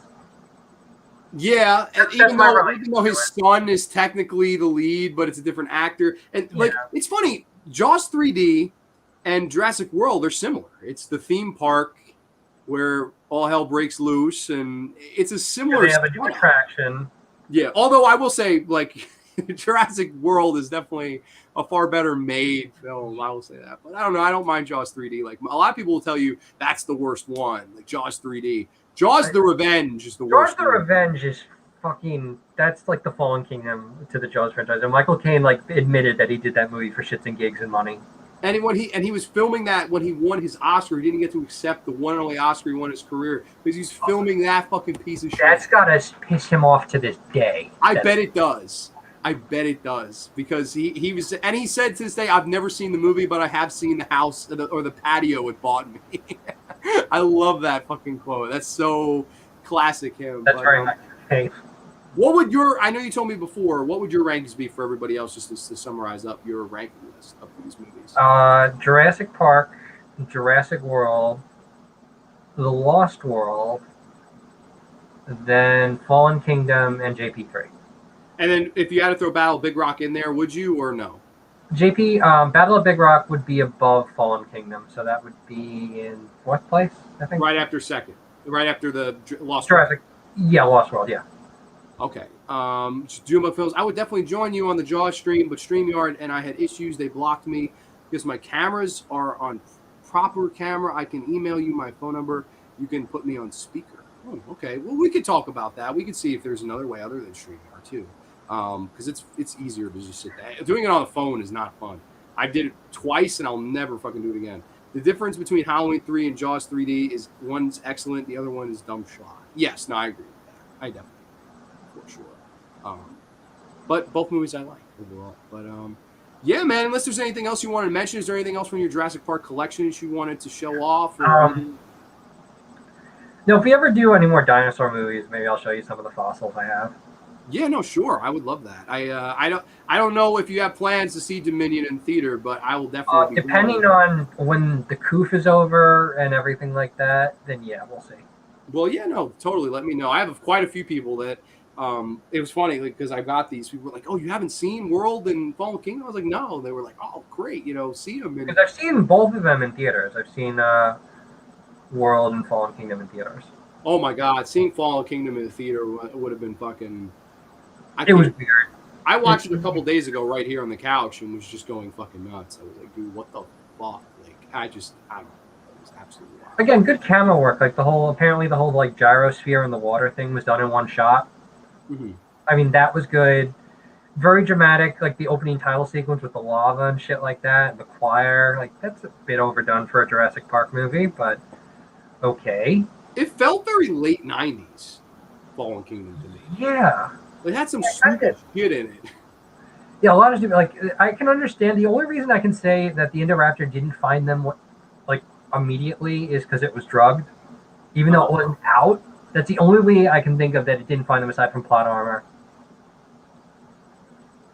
Wow, I didn't know that. That's pretty cool. No, yeah, because it gets tranked. I mean, it's not out. Yeah, okay. That could just interfere with its senses. That's the only reason. I don't want to sound like I'm defending the action, but that's the only thing I can think of to rationalize it. Yeah, no, I see what you mean. I've not seen the Jurassic World TV show. I'm just not interested. Neither am I. There's a TV show? I didn't even know there was, to be honest. I have no idea. You Star Wars stream. Oh man, I've not talked about the Star Wars films. It's so funny. I've done so much horror. Like there's so much other like non-horror stuff that I haven't even touched. This was fun doing even though I guess there are elements of people getting eaten and shit, but these are not horror movies. Twister and Jurassic Park take place in the same universe. Helen Hunt character and Julianne Moore's character are meant to be cousins. I didn't know that. I still need to watch Twister. Twister's a really good movie. That's a really. I remember every single time we'd go to Universal, we'd always like do the encounter, and that was great. And then they got rid of it, and I think they put in the Fast and Furious ride, which is terrible. But did you? Funny enough, I'm bringing up Universal Studios. Did you ever go on the Jurassic Park ride in Universal? Yes, I haven't gone on the World ride yet. Me neither. The Velocicoaster, but yeah, I liked it. I liked the whole. The frilled lizard, fucking Dilophosaurus. They had that the Barbasol can. There's a video on here somewhere of somebody riding it like right when it opened, and it's so cool. And there's like another one, Park After Dark, which is like when it's nighttime in the park and they ride it. Oh, I've not seen that. It looks 1,000 times better because I mean so much of it's dated. But that was before they did the overhaul, so now it doesn't look as dated. I have to. If you have the link to that, please send me that. Yeah, of course. Like to see that. But okay, he was talking about Battle of Big Rock, so that's okay. It wasn't. That was the 10-minute. Yeah, Battle of Big Rock. Okay. But dude, I want to thank you for coming on. This was a really fun show. All things Jurassic Park, man. It was fun. I appreciate, you gave me a reason to really go back and watch 2 and 3 and then the new ones for the first time. Because I've seen the original at least 1 billion times. I've literally with 4 and 5, I've only seen them once. 2, I don't think I will ever watch again. And 3, I've honestly, before this, I don't watch it too much either. So it was fun to kind of go back and revisit some of these for sure. Very cool. But yeah, no, I want to say thank you so much for coming on, man. It was a pleasure to have you. Thank you. Dude, you're welcome, man. And dude, definitely keep us updated on all the cosplay things you're working on, stuff like that. Dino collection. I know you got some cool Lego stuff like that. I definitely someday I want to definitely. My buddy Tom, he has all the figures, like the Dilophosaurus figure, every single dino figure, like really rare, expensive ones. Dude, I'll have to send you the pictures. Remind me when we get off here. It was something. You brought this up Well, actually, we can talk it up off air. Sure. It's something Okay. super important. So Not a problem. Does Sky follow me on my channel? I'm just one away from 500. I will Artie, do it. I will do it. he will do I'm it. not, but Okay. I will. I will. I will do it tonight. I promise. Ty June Bunk Films, we hopefully get to number 500 tonight. Hell yeah. Y'all are the best. Thank you so much, Corey. I appreciate you saying that, man. I appreciate that very much. But everybody, thank you so much for joining. It was fun to be welcomed to Jurassic Park for one last time, talking all things Jurassic Park. Thank you all so much. Have a wonderful, safe weekend, everybody. Hope all is well with y'all. And we will catch you next week on The Graveyard, where I will actually be not talking horror. We'll be talking a little bit of retro wrestling. And I'm excited about that. We have a special guest coming on for that. I'll be divulging a little bit more during the week. But for now, I am the Cemetery Man from Salem, Mass. Always taking names and kicking candy ass. Live on color here with you on Grande's Graveyard. Too sweet. Peace. And we'll catch you next time. Thanks so much for coming on, Ryan. Thank you. May the force be with you, Carlson. Also with you.